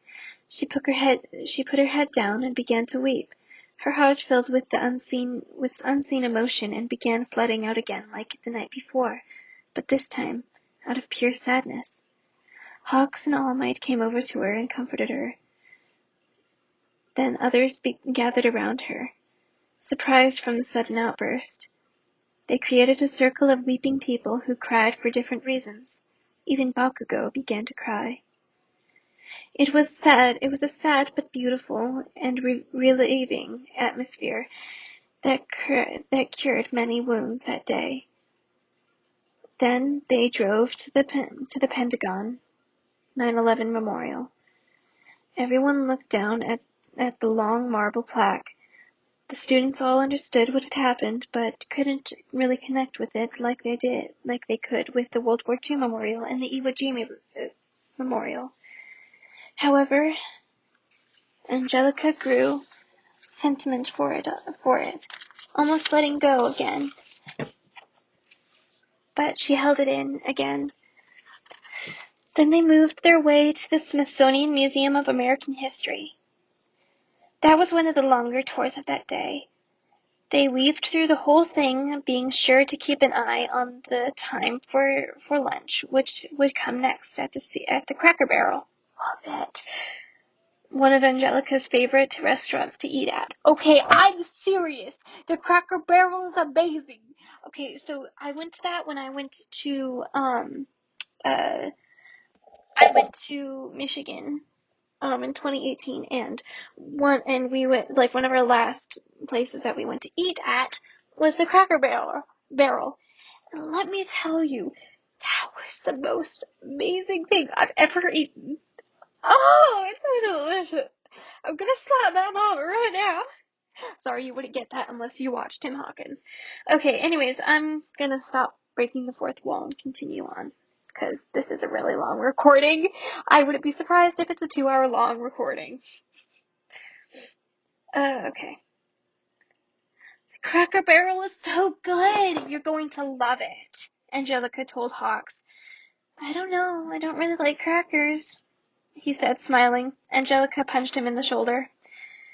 You don't even know, but I will tell you that they have amazing chicken on the table, she said with a wink. Hawk's eyes lit up. Chicken? Yep. Of course, it's more of the southern style of chicken, but it's amazing no matter what. I'll take that in a heartbeat, he said. She laughed. I know you will. They arrived at the restaurant and walked through the entrance, which was the gift shop. The students were all so confused why a restaurant would have a gift shop in the front if they just took it, but they just took it in and looked around all the merchandise. Once a couple of tables were available for the group, they all went in and sat down. Angelica showed Hawks the chicken dishes and others on the menu. She chose her own meal as well, but Hawks had to get his chicken. Angelica also showed everyone the golf tees table game, which everyone enjoyed. The time was closing in on them as an hour passed. Their next stop would be Colonial Williamsburg. But they wouldn't be there during the day. They would also come back for the night tour of the town, all to themselves. The students were excited, but they hadn't been told one thing. The town is just as it was over 250 years ago.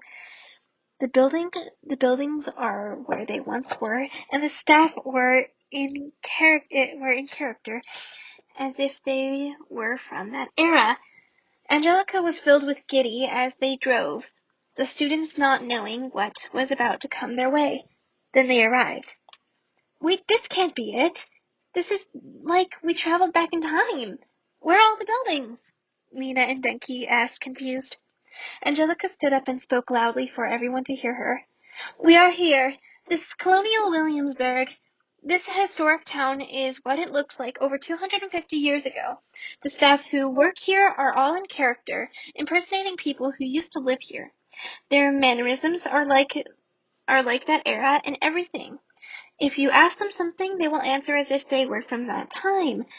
You may each have your own group of 4 and walk around without supervision of one of us, but we trust that you will do the right thing and be responsible tourists. Now, we will get off and dismiss you. Please do investigate and learn a few things from this place. And they did as was told. They each dispersed into their groups and looked around. The advisors all looked at Angelica for further instruction. What? You guys can do the same too, you know. Well, yeah, but we would like a personal tour with you, if you don't mind. All Might asked. Sure, I'd be glad to. She smiled and showed them around the town. Coffee. Sorry. Fox looked at her with amazement of all the history she knew about these places. He could see the love of her history, of her country, in her eyes as she spoke through history. But for some reason, he felt sad. He wanted her to be part of his agency, but he also knew that she couldn't leave for the sake of her country. No one would be able to persuade her to change her mind. She just can't leave her home. He forced himself to understand and then pushed the feeling aside to focus on her. She seemed to be doing better after she had let all of her cheers and feelings go. But deep inside her, she was still hurting. She still had more to say, more to get out, but she didn't want to burden anyone, so she just put on a smile for this time being and gave her tour of the place. They were all amazed at the refurbishments that had gone into these places to make them look so new. Mr. Aizawa finally removed what? Oh. Mr. Aizawa finally removed his robe/cloth from his shoulders to see everything. Then it was the time that they had to meet all together for the town hall. At the town hall. What? Every student was accounted for, and they left for the bus to take them to the college of William and Mary. It was quite a large campus, a collection of old and new buildings, nevertheless very old and historical. It was the oldest college in America, and many still attend. The class was able to get a special tour by a staff member to give Angelica a break from her hard work. They walked the old brick halls, going from class to class. Then they walked through the gardens, which were full of trees, bridges, streams, and paths. Everyone was content walking those paths. Then they broke for dinner. They went to a small local restaurant and had everyone seated, minding the time for their special tour by a staff member. What? Oh, never mind. Hold on. Sorry.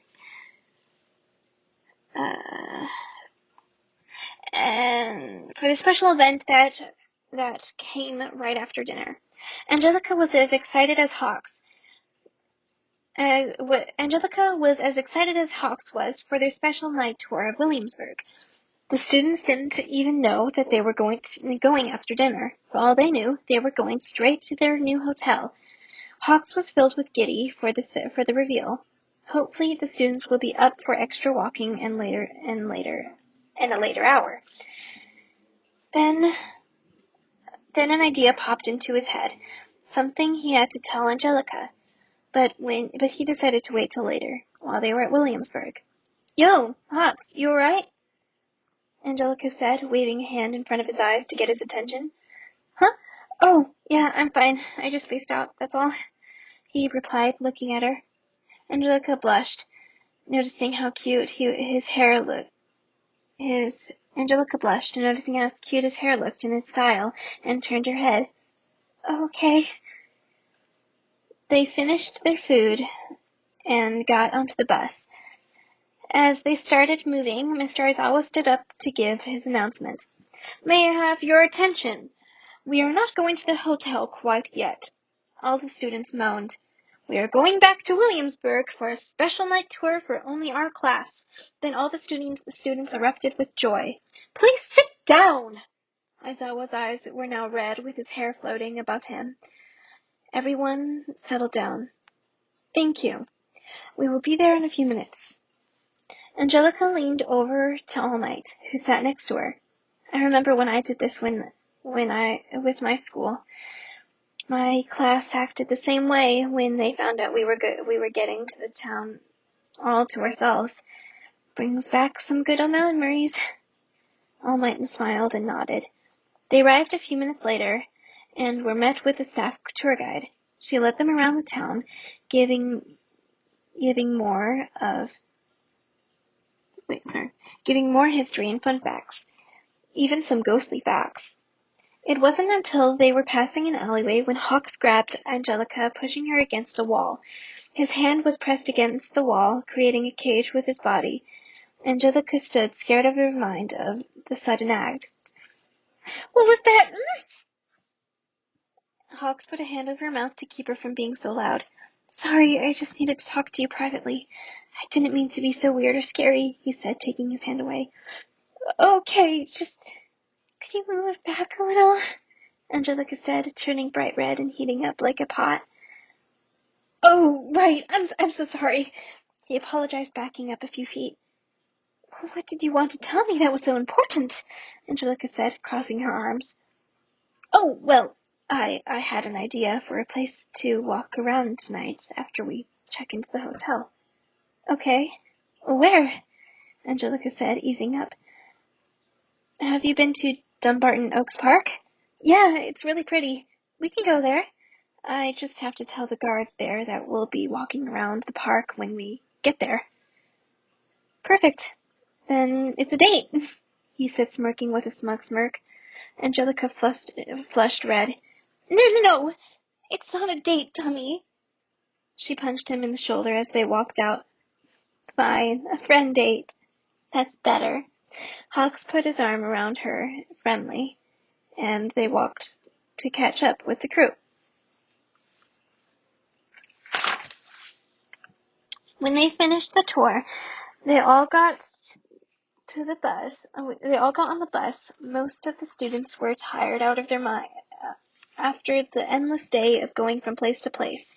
Some of them fell asleep, and others tried to stay awake as best as they could. Angelica sat next to All Might again, but had the window seat this time.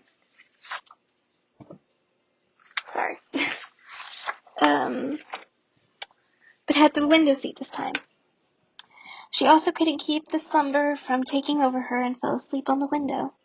What seemed only a few moments was an hour and a half as they pulled up to the entrance of their new hotel. All Might tapped Angelica on her shoulder, waking her up, and they all got out. Angelica helped the girls with their luggage and the others with the boys.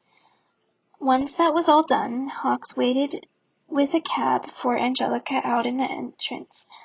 Angelica came down, still in the clothes that she wore from the night before, and climbed into the cab.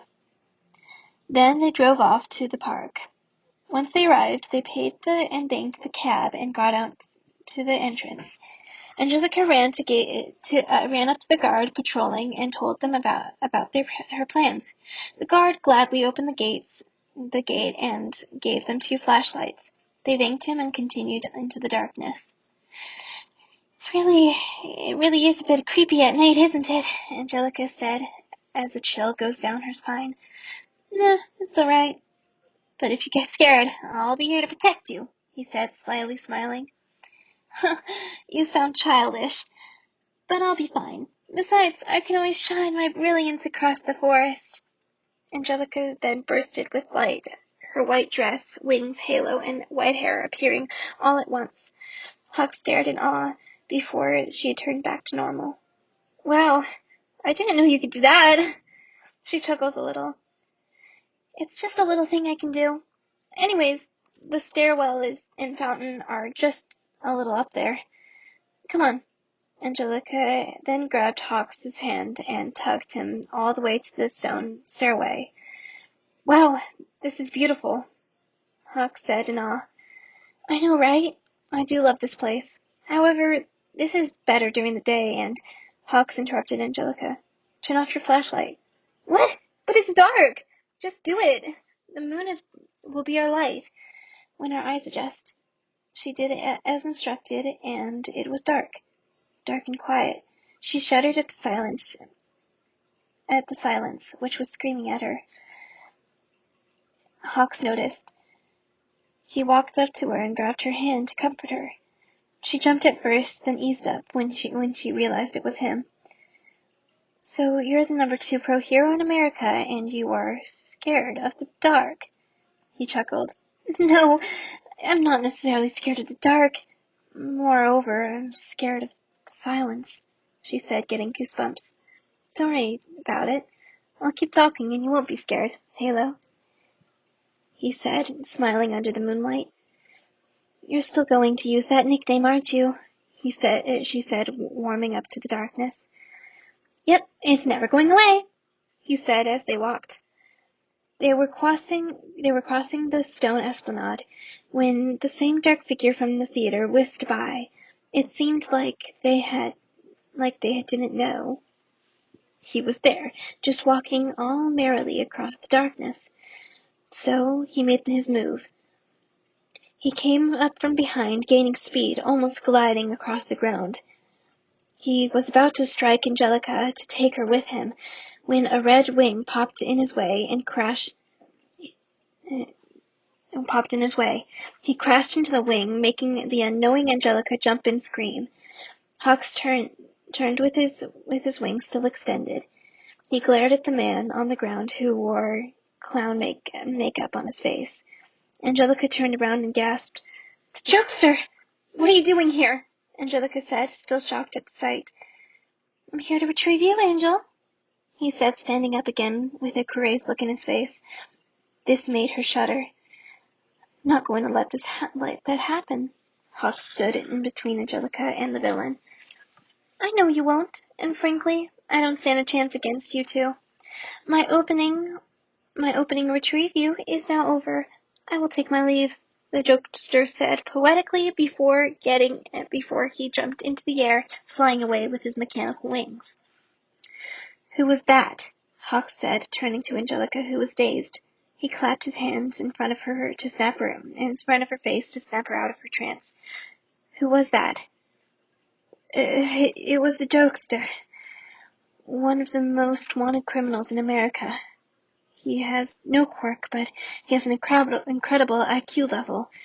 He's made a ton of equipment that makes him powerful. However, it's not him that terrifies me. It's who he works for, Angelica said, going into deep thought. Who does he work for? He works for the most wanted villain in America, the Destroyer. No one knows his true identity, but he is dangerous. He erases quirks and uses the energy to fuel his own power. But the question still resides. Why would he want me? Do you have any idea? No, it's not like he wants my power. If he used his quirk on me, it wouldn't be very useful to give him except to give him a ton more power. If I was kept alive with my power, I would prove to be more useful to him if I were on his side, unless that was actually as a motive, to persuade me to join him, to persuade me to join his side, which would never happen.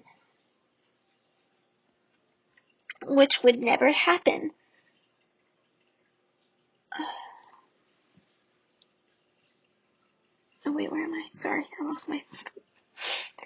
Which would never happen, she said, sitting down on the concrete bench.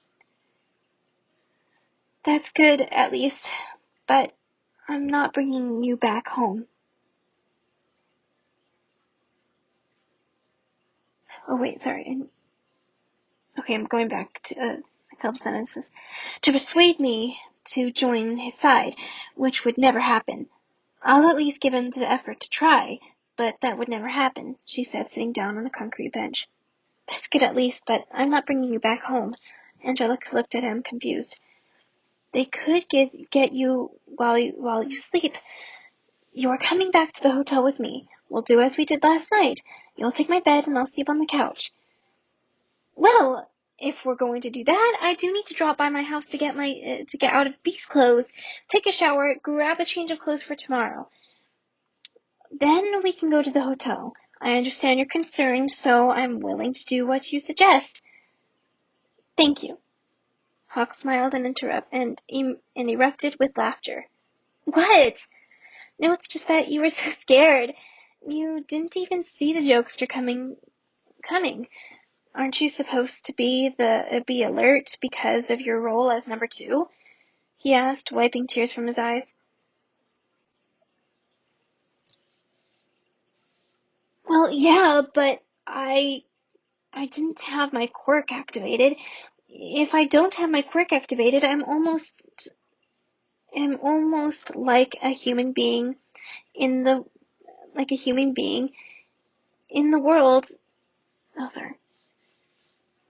Well, yeah, but I didn't have my quirk activated. If I don't have my quirk activated, I'm almost like any human being in the world. In this form, I'm clumsy and jumpy. It's actually more myself than my powerful self, Angelica said, smiling a little. Hawks quickly picked Angelica up in the bridal carry and flew into the air. Hey, I can fly, you know. I would rather hold you than let you fly away, he said, smirking down at her. She blushed and turned her head away in frustration. You idiot, she said through the fur of her coat. They arrived at her house after the instruction of Angelica's directions. She immediately went into her house to get ready. Hawk sat on the couch in the living room, looking around. The small town home was quaint, filled with pictures and antique things displayed all around. On her desk, which lay in the loft area of the top floor, she had an old steel typewriter that looked like it had been used a lot. In the kitchen, it was all upgraded with a red brick backsplash. The couch that he sat on was so comfortable and soft that he almost fell asleep on it. Angelica came down in her PJs with a small handbag full of clothes and things for the night. Come on now, don't fall asleep. And this time I'll be flying myself, she said, walking toward the front door. Okay, fine. Hawks followed as Angelica locked the door. She snapped her fingers and her back brightened, unfurling her huge white wings. She lifted off and flew into the night sky. Hawks followed close behind her. They arrived at the hotel and walked into the room where they were greeted by the worried faces of All Might and Present Mike. They let them into the room, sitting Angelica down on the couch.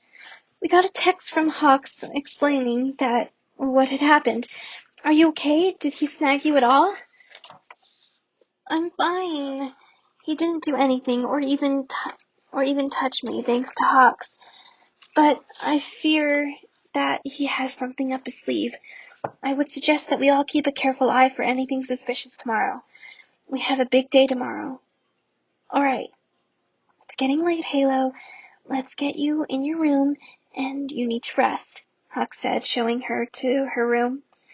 She put her things down and said goodnight to the others before turning out the lights and falling asleep. The others soon followed. Hawks, however, couldn't fall asleep. He couldn't stop thinking that someone was watching and waiting for him to be off guard. But he, as well, fell asleep. Chapter 4. The next morning, Present Mike woke everyone up with a loud scream through his speaker. Angelica jumped out of her bed, tumbling to the floor. She ran out, chasing him to be quiet to mind the neighboring rooms. Mr. Aizawa joined in, tormenting Present Mike until they all went to gather their things for the day. They would leave the next day, but they wouldn't have any time to pack up when they get back tonight. Once everything was in line, everyone met up in front of the bus in the entrance.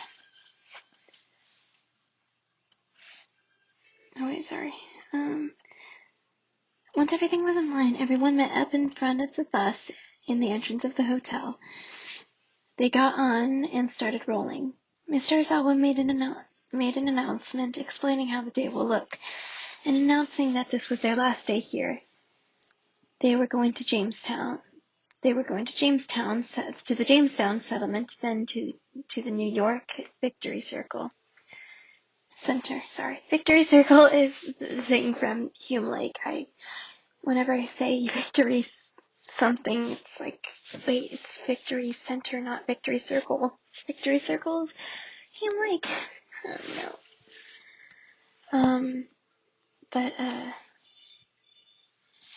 But yeah, anyways, sorry.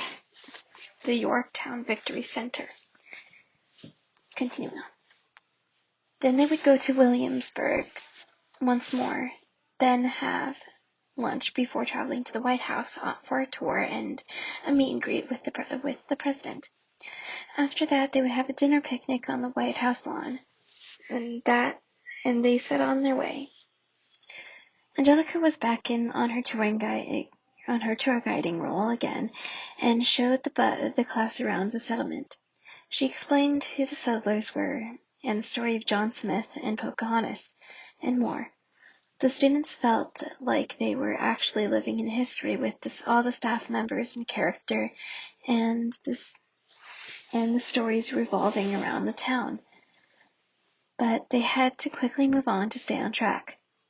They went through both the Yorktown Victory Center and Williamsburg in a few hours, ending at 11:30, giving enough time to go to lunch.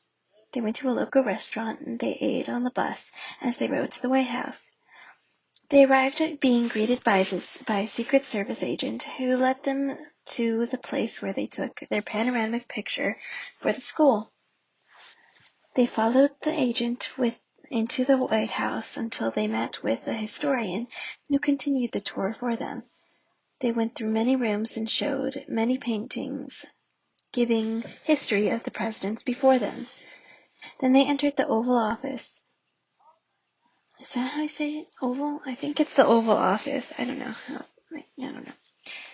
Where they were greeted by the president himself. They all shake his hand and he gives a small speech about himself and his love for his country. Then he leads them out into the lawn where a classic American barbecue is set out for them. The students help themselves as Angelica has a small conversation with the president. Angelica and the president are pretty close. He is like a second father to her. He treats her kindly and they have a special father-daughter type of relationship. He helps her with her missions if she needs federal help, and she helps protect him. Because of her past, he grew compassionate for her and decided to pretty much be responsible for her while she was in school. Ever since then, they have been very close. She then joined the girls after grabbing her own food. She was only 2 bites into a chili dog before a loud, sound-breaking boom came from the distance.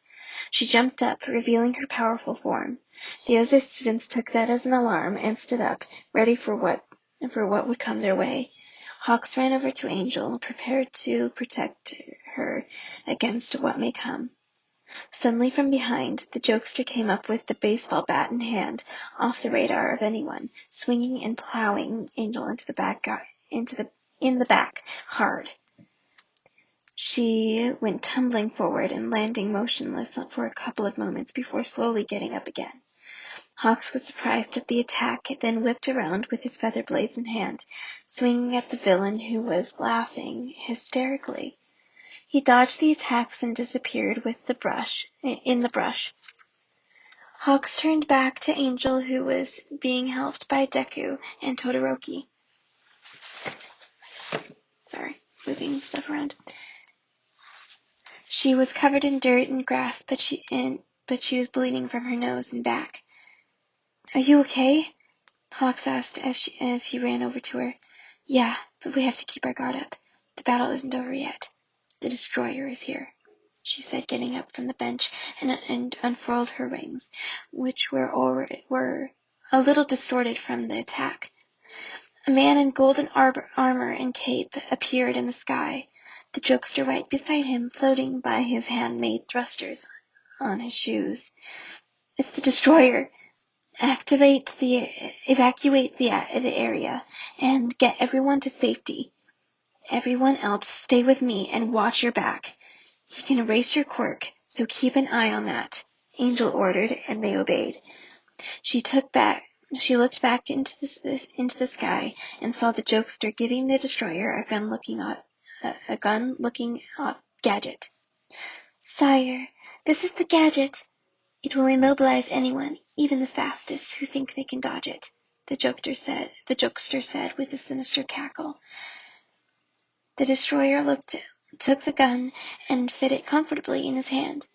Thank you, Creole. Now, I will like to meet this angel, if you will. Meanwhile, All Might and a couple other Evergreen students move and escort the president and civilians to safety as Angel and Hawks shoot into the air. Angel's face was as white as snow and serious. Hawks was surprised at her reaction to this villain. She shouted orders to the other students to help them, then blasted at light speed toward the destroyer. Hawks right after her. The jokester blasted in her direction, attempting to hit her with another swing of the bat. She curled her wings in, twisting to the left and back to ascending again. Hawks took the speed advantage to get a hit on the jokester, who saw the attack before it even came his way. Hawks then quickly turned and headed toward him.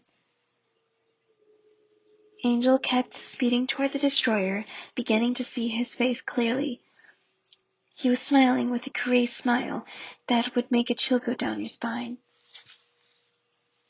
She got closer and closer to him before he shot his new gun at her. She didn't have time to escape the blast, so she blocked it with a light blockade that absorbed it. It hit hard, the driving force pushing her back a little before she sped forward again.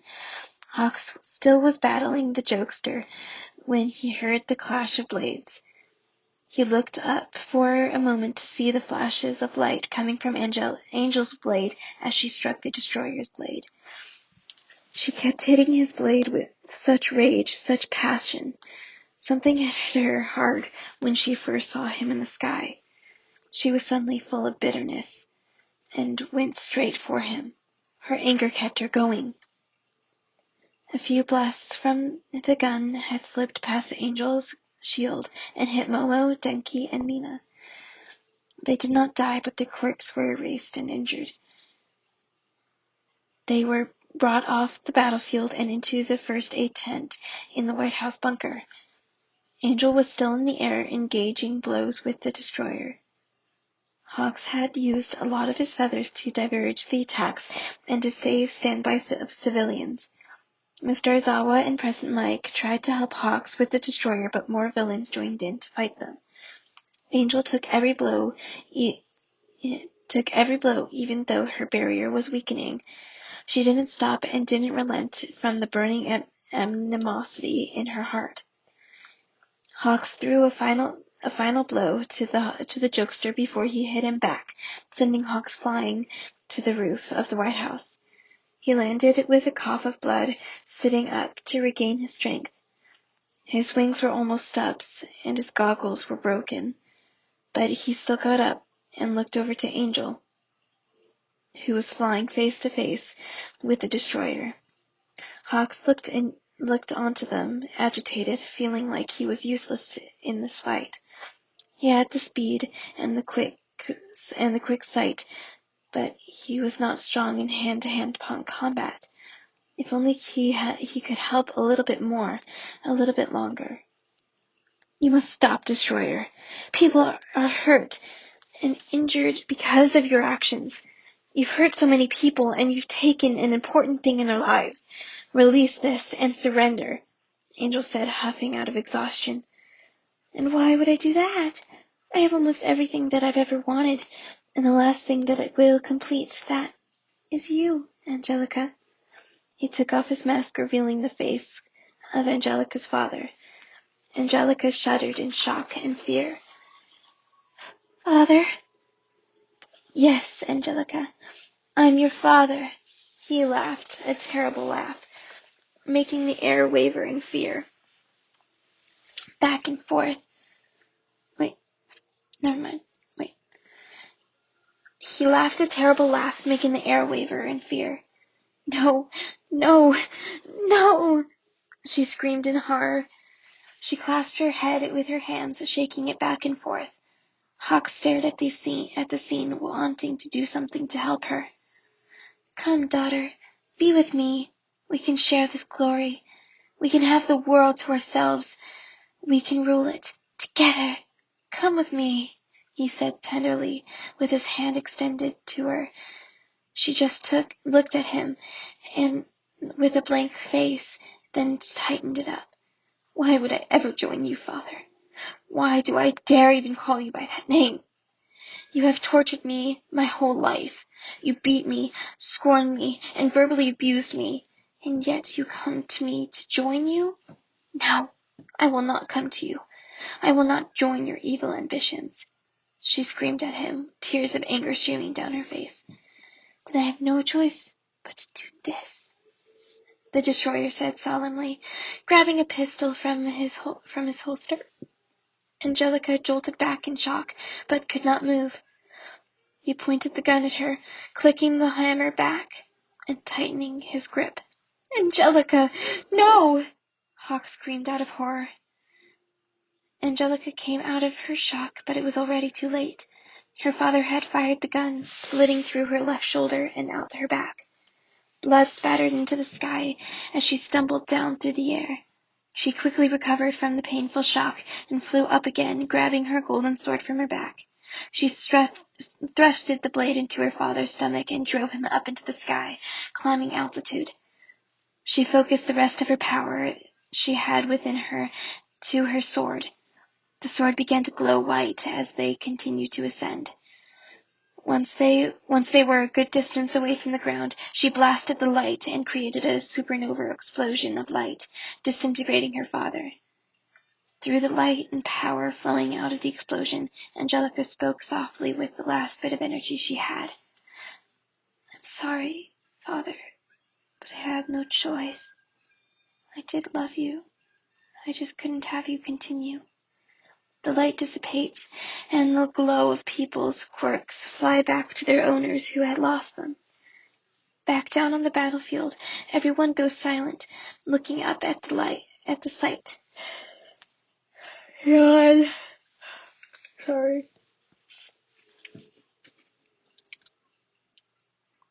Hawk stared at the sky, searching for any sign of Angelica, any piece of resemblance of her. Then she appeared from the clouds.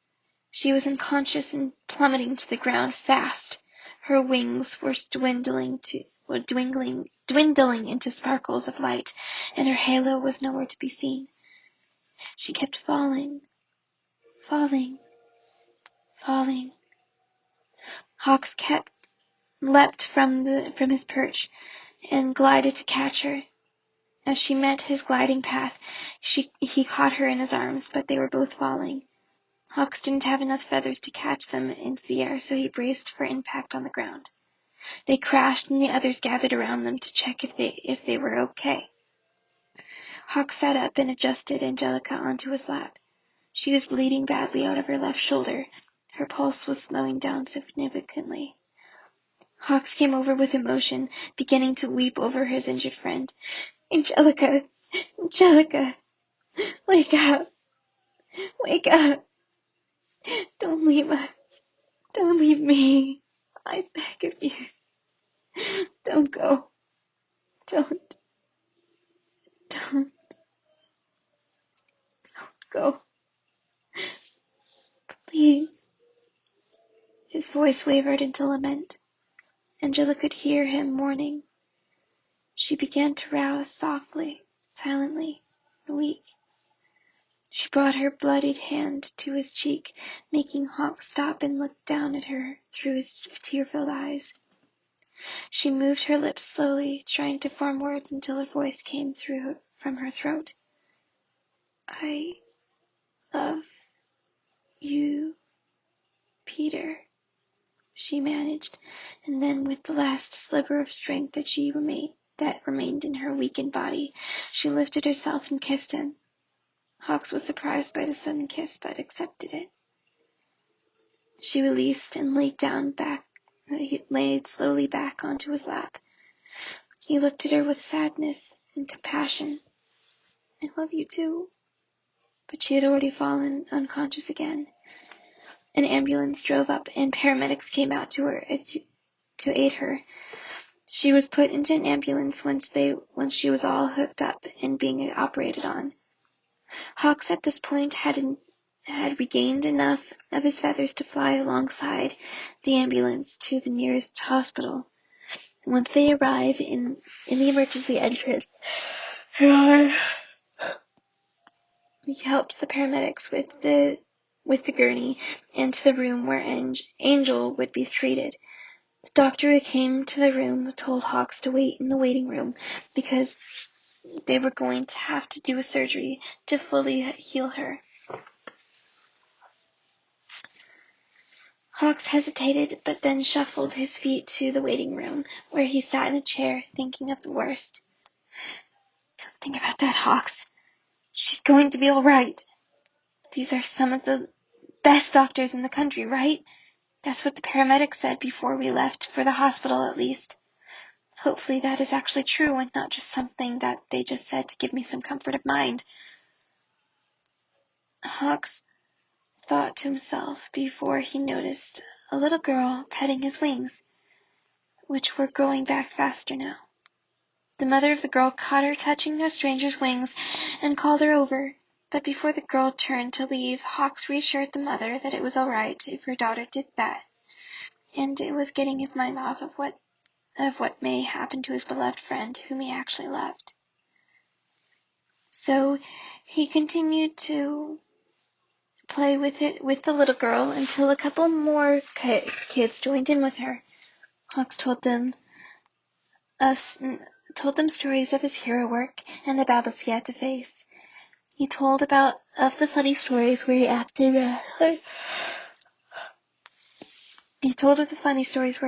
rashly and others weren't too impressed by it. The children loved the stories and wanted to hear more, but as it approached midnight, the children all had to leave for their own homes for the night. He said goodbye to them and sighed, and felt the frown come across his face again. He was thankful that those kids were there to distract him from worrying about Angelica, but now he was alone in the dimly lit waiting room, and all he could think about was how well Angelica was. He had seen them take her into surgery, but hadn't seen them come out of the surgical room yet. It had been 3 hours since they went in, and he was exhausted. He leaned back against the wall, his head down, and shut his eyes to try to get some rest, but he ended up waking up a few minutes later after having a nightmare. At 3 o'clock in the morning, 6 hours after they went into surgery, the doctor came out with a smile. Hawks looked at him with his tired eyes and weak body. She's out of surgery and doing great. She does have a regeneration power with her angel quirk, but because she used all of it in that last blow, the power wasn't able to kick in. She was basically bleeding out until we got her in time to do the surgery. She's doing fine. Hawk stood up, suddenly regaining energy to find her. Where is she? Which room? Can I see her? Yes, you can see her. She's in room 130. But before the doctor could say goodbye, Hawks was already running toward the direction of the room. He had to find her room and be there for her. It didn't matter if he was tired out of his mind. He just needed to be there for her. He ran and ran, turning a corner and passing more rooms. 120, 124, 126, 128, 130. He found the room. He stopped before the door, taking a deep breath before entering. When he opened the door, he saw Angelica laying in the hospital bed, hooked up to an IV and the monitors. His heart broke at the sight of her. Her shoulder was bandaged up with her wounds, and her other wounds were treated as well. He slowly moved across the room, examining every part of his hurt friend. He grabbed a chair from the corner of the room and brought it to the bedside. He sat and grabbed the limp hand that rested on her abdomen. He brought it to his lips, kissing it softly, then talking ever so quietly. You know, the first time I met you, I thought you were the most arrogant hero I've ever seen. Then I thought to myself, she's just like me. You were so beautiful and elegant to begin with, but even more important than that, you loved everyone, no matter their race, nationality, gender, or whether they were good or bad. You loved everyone. I loved that about you. You didn't care what you looked like on the outside. You only cared about the person's heart. You shared with me things that were really personal to you because you saw my heart. You saw who I truly was, even though I didn't see it. All I can say now is, thank you.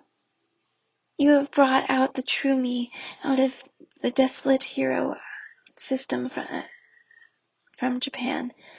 You are a symbol of peace in America. Thank you. Please get better. Wake up soon. Hawks continued to talk softly to her until he finally was able to fall asleep. His head laid on the bed next to her, and his wing wrapped around her to comfort her. He could finally get some rest. Chapter 5, I think. This is chapter 5. Angelica woke up with the feeling of something on top of her. She opened her eyes and looked down. She saw those big red wings again, one around her. She looked farther and saw the head of messy blonde hair asleep next to her. She tried to move her hand, but something caught it. It was Hawks's hand. He was holding onto it like it was the rope that was holding his dear life together. She quietly called his name before getting louder. Hawks! Hawks! Wake up, Hawks! She called out to him, and he moved slightly. She nudged him a little more to wake him up, and he roused. He lifted his head little by little, then slightly opening his eyes, trying to adjust to the light coming in from the windows. His eyes widened when he saw Angelica calling out his name. He sat up, his wings still around her. Angelica, you're awake! Thank God. He put his hand to her cheek, caressing it gently. She placed her hand on his, looking at him in the eye. Thank you. You saved my life back there. Thank you. I didn't do much. I just caught you. The doctors did everything else. She chuckled a little, which hurt her side, where she had crashed into the ground with. Hey, don't laugh too hard. You'll hurt yourself. Do you want me to tell the doctor that you're awake? Okay. He left the room, looking around for the doctor who was responsible for her. He found him and told him that she was awake and responsive. The doctor rushed past him and into her room where Angelica sat up in her bed. She looked up and smiled. Good morning, doctor. The doctor looked at her surprised. I didn't expect you to be awake so fast after everything that had happened and the surgery. Let me check if you're all okay. The doctor walked over to her and checked her out. Well, you look fine. You aren't irregular or anything of the sorts. You just need a little more rest. We'll do a few more tests to see if you are all ready, and then maybe you can get discharged tonight." "Thank you, doctor," Angelica said. Then a nurse came into the room, calling Hawks out. He followed the nurse, and Angelica turned her attention to the doctor. "Can I ask you a question, doctor?" "Yes, of course." He sat next to her on the bed. "How long has Hawks been here?"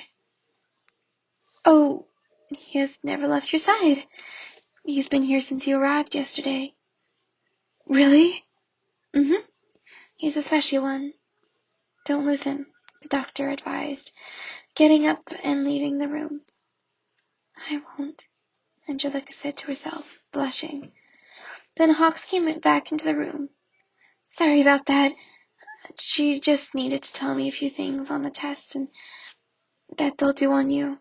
She even told me that you will definitely get discharged tonight," he said, sitting back down on the chair next to the bed, grabbing Angelica's hand.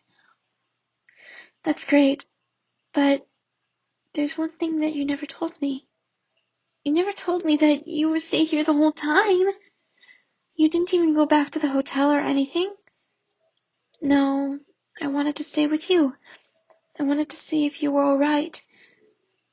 Because I love you," he said, blushing. Angelica smiled, her own face red. "I love you too, Birdie," she responded. Suddenly all of the students from Evergreen High burst into the room. They had flowers, gifts, and get-well cards in their hands, setting them down around the room. They were all excited to see her after everything had happened. Angelica was a little confused, though. "Wait, I thought you guys were supposed to be on the airplane right now. Why are you guys still here?" "Well, we canceled our flight for 2 days so that we could help you get better. We heard that you would be discharged later today, so we decided that we would all help you get home safely," Dinky said with enthusiasm. "Really? Oh, thank you guys so much. I really appreciate it." "It's our pleasure." The group of girls that had brought them together all squealed when they saw Angelica and Hawks holding hands. They told them about the notes and their plan. Angelica and Hawks were surprised, but laughed it off. They stayed and talked for an hour before they left for their hotel. Not long after that, the hospital gave Angelica her lunch, and Hawks went out to the cafe to grab his coffee and lunch. He came back and they ate together. "You sure do like your coffee. It's like 1:30 p.m. and you're having it still. That's commitment," Angelica said with a chuckle. "Is there anything wrong with my strange coffee addiction? I love my precious coffee," he said, protecting his cup of coffee by surrounding himself with his wings, which had almost grown all back. Angelica laughed and turned into a cry of pain, then laughing again. Hawks helped her to comfort again, and sat back down, sipping his coffee again. "Don't worry about your coffee addiction, because I have a coffee addiction myself. I always have it sweet. Straight up black coffee is too bitter for me," she said. "Same. I love my coffee sweet." Time passed, and it was time for discharge. The Evergreen students came back to the hospital to help Angelica with her gifts that she opened earlier, and her other things. Hawks helped Angelica to the bus, which drove them all to her town home. They all got out there and helped Angelica with her things around the house. The girls made a big dinner, and the boys helped with things that she needed. Hawks was by Angelica's side the whole time. He slept on the couch downstairs that night, keeping a feather on her nightstand so that he could monitor her if she needed anything. The students went back to their hotel and stayed for 2 more nights before they left home. Angelica went to the airport with Hawks to say goodbye to the students. She hugged and said goodbye to each student as they walked into the terminal. As they got into the plane, Angelica took Hawk's hand and pulled him through the airport to a McDonald's. "What are you doing? Don't you want to watch them take off?" he asked as they got in line. His eyes lit up and his wings flapped excitedly to the smell of chicken nuggets. "Chicken nuggies?" "Yep, Bertie, you can get your chicken nuggies," she laughed. And we will still watch them take off. We'll sit over there in the window as we eat our lunch." She pointed to the window that overlooked the runway. Okay. They ordered their food, received it, and sat down on the high table. Why did you decide to do this instead of in the terminal?" "Well, whenever the president would go on a flight, a Secret Service agent would bring me here and treat me to a meal as we watched Air Force One take off. It's like a sentimental thing, I guess," Angelica said, munching on her chicken nuggets. "That's cool. You have good connection with the government?" "Yeah, I guess so. The president took me under his wing when he saw my potential in Liberty High.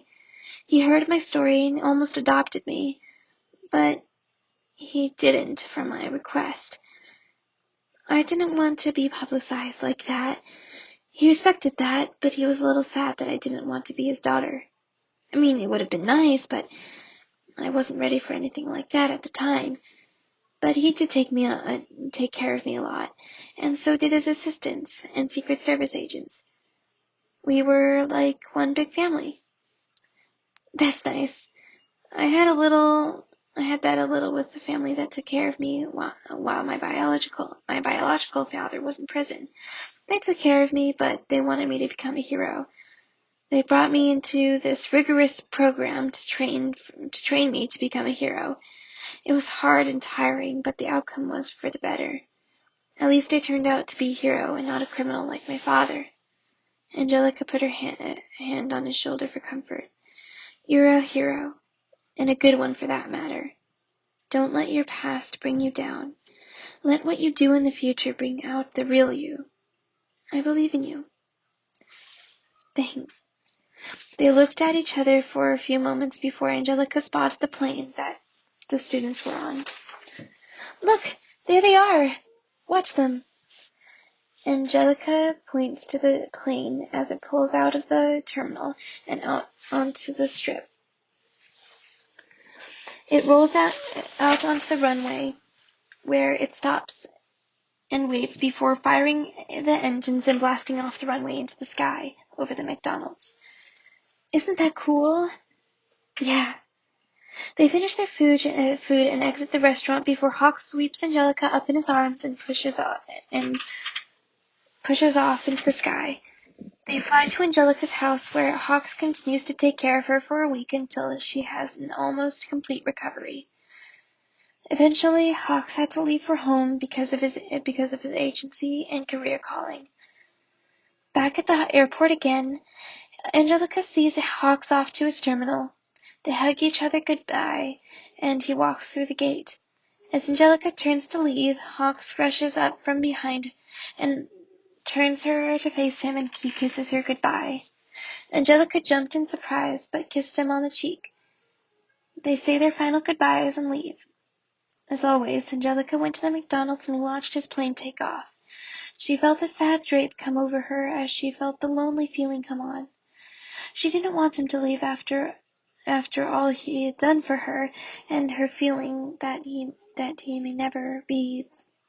may have been the one. She missed him, but she knew that she would have to move on with her life as the number 2 hero. Besides, they exchanged numbers a while ago so that they could keep in touch with each other while they were so far apart. He did say that he would try to visit on holidays, but she still felt as if she had lost someone very important to her heart. She went back to her home and continued with the paperwork that she needed to catch up on since she was out of the office through her recovery. The next day, however, she got a text message from Hawks that said that he had gotten home safely and was checking in. She smiled at the message and quickly responded. Text messages turned into phone calls that lasted throughout the night, but the calls soon diminished as Hawks grew busier with his hero job. She understood that they were in different time zones and that he had a lot of responsibility.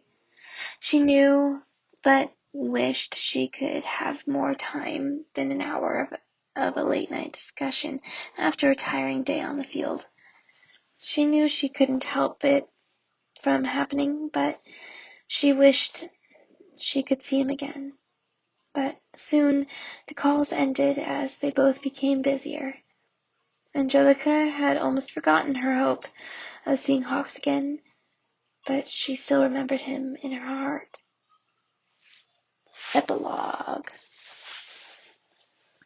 It has been months since they last texted or called each other. Hawks was doing his job with missions and saving people in Japan. Angelica was protecting her country and giving a voice to her fellow Christians who loved the country it once was. Both doing their jobs, but wishing they had time to wind down again.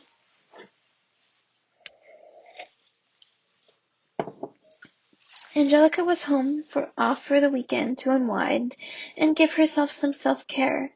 She was looking through her phone's contacts as she was giving her feet a massaging bath when she stumbled upon Hawks' contact.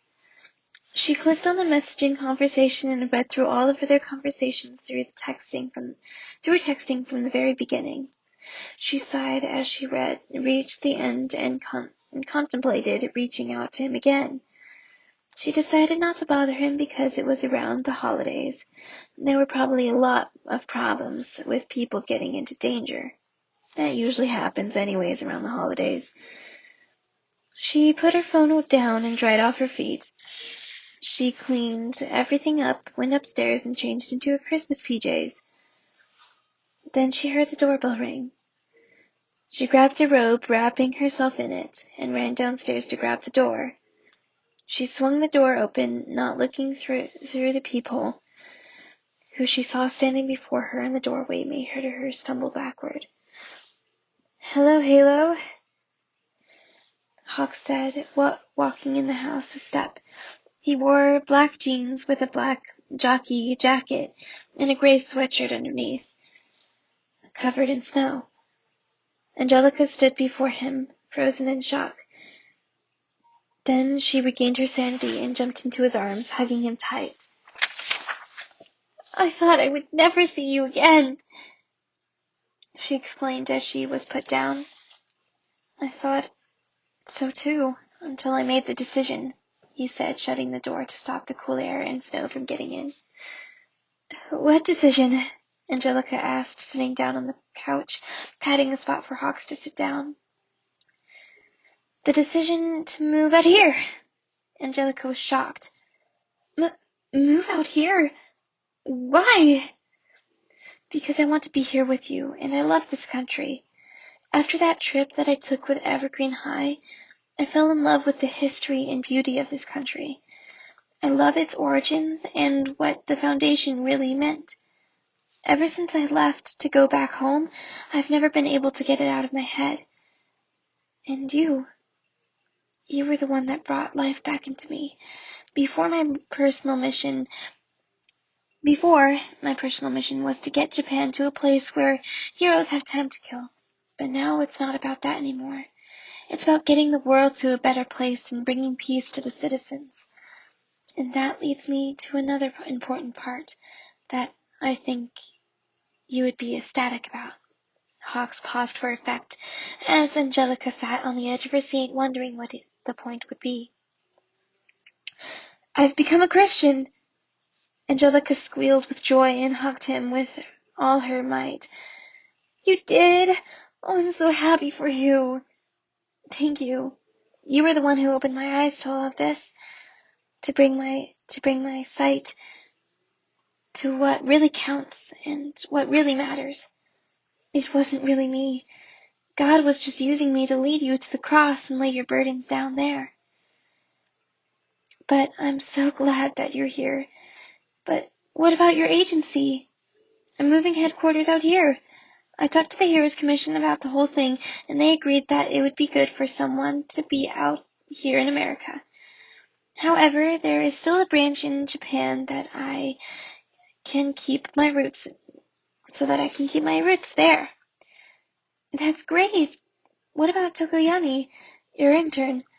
You're supposed to be training him face to face, Angelica reminded him. Of course, we agreed that he would help my sidekicks in Japan with stuff there. Every once in a while, I will transport him here to do some face-to-face training. This way, I can give him a vacation from Japan for a little bit, but still get some good hero work done. That sounds perfect. You sure did plan ahead. Is that why you didn't contact me throughout this past month?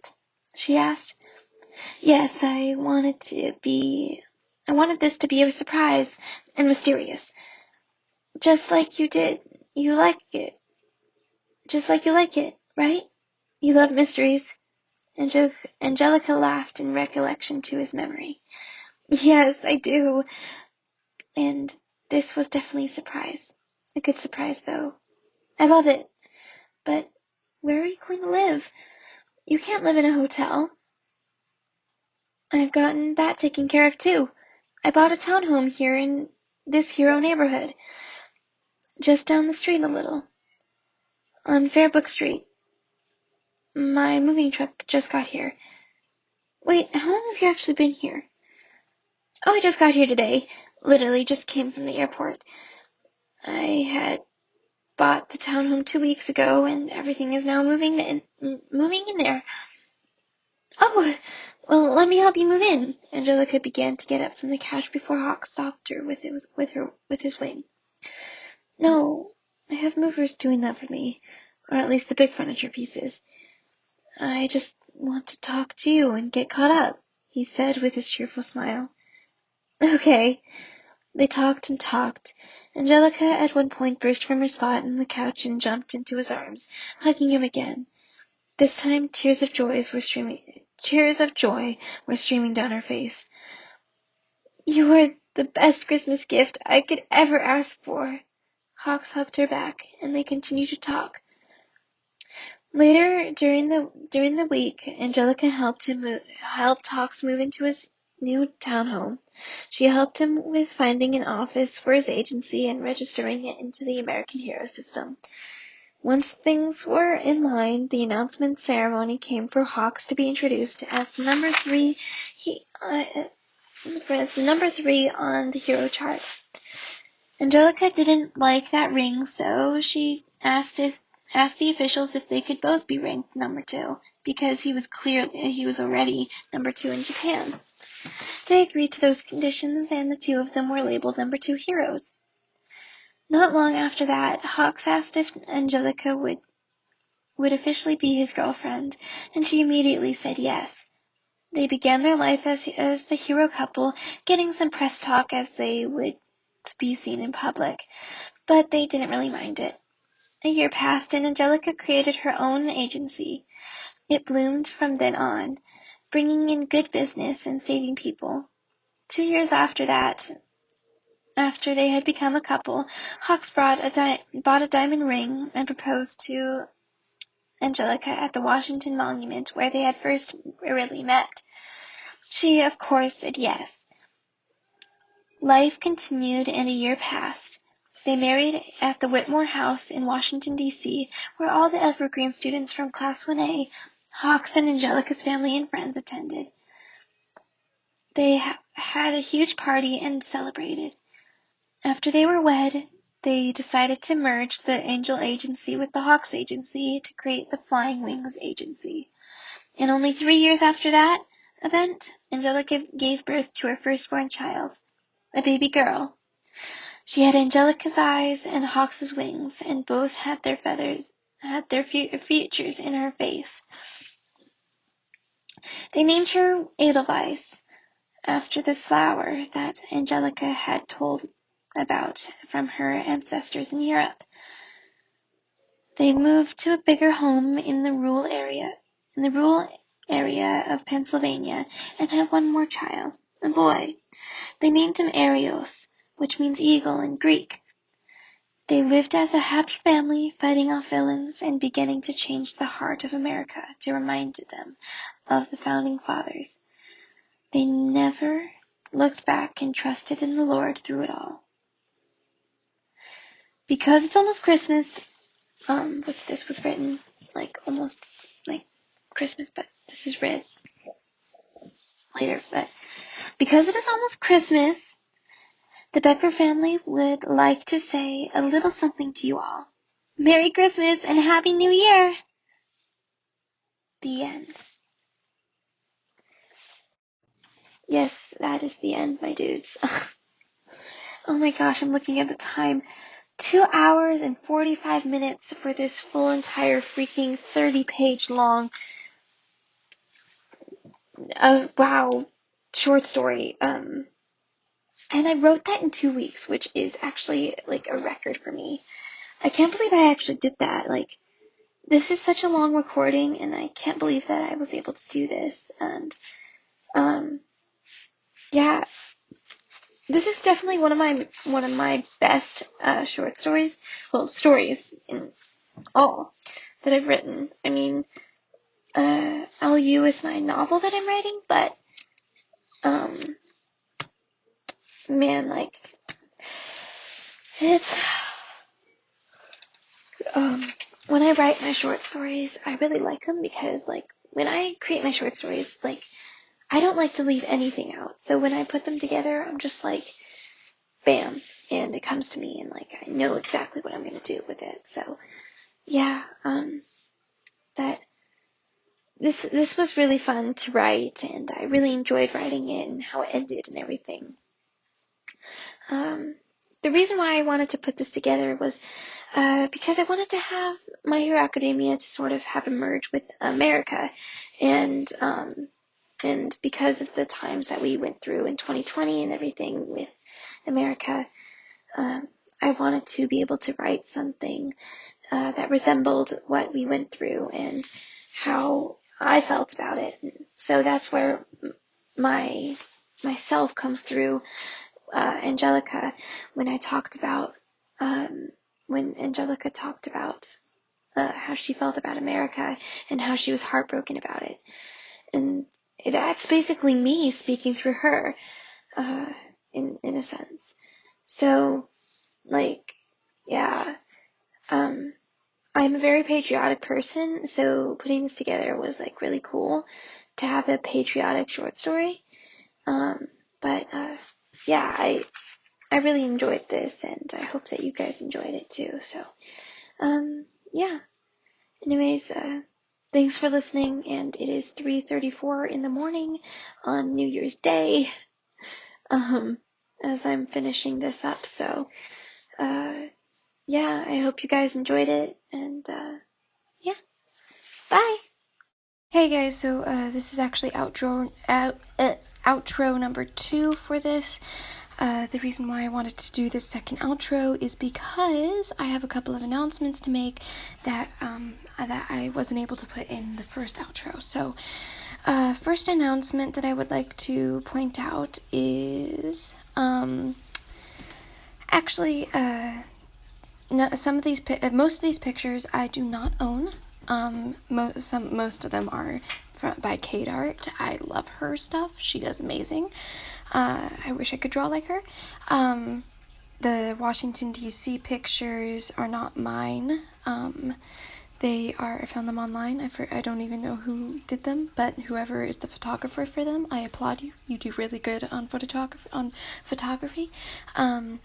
However, there are a few ones, like the first picture, which is the cover picture. That one I did myself. That one's actually mine that I drew. And then there's a couple other ones that I put in that I drew myself. And then there's one Hawks picture that my friend actually drew. She was doing a challenge on TikTok and stuff like that, and that was really cool. So that I just wanted to say that about the pictures.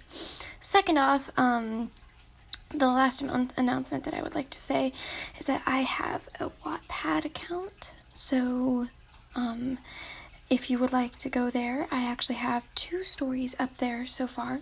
I have the actual written Bright Powers up.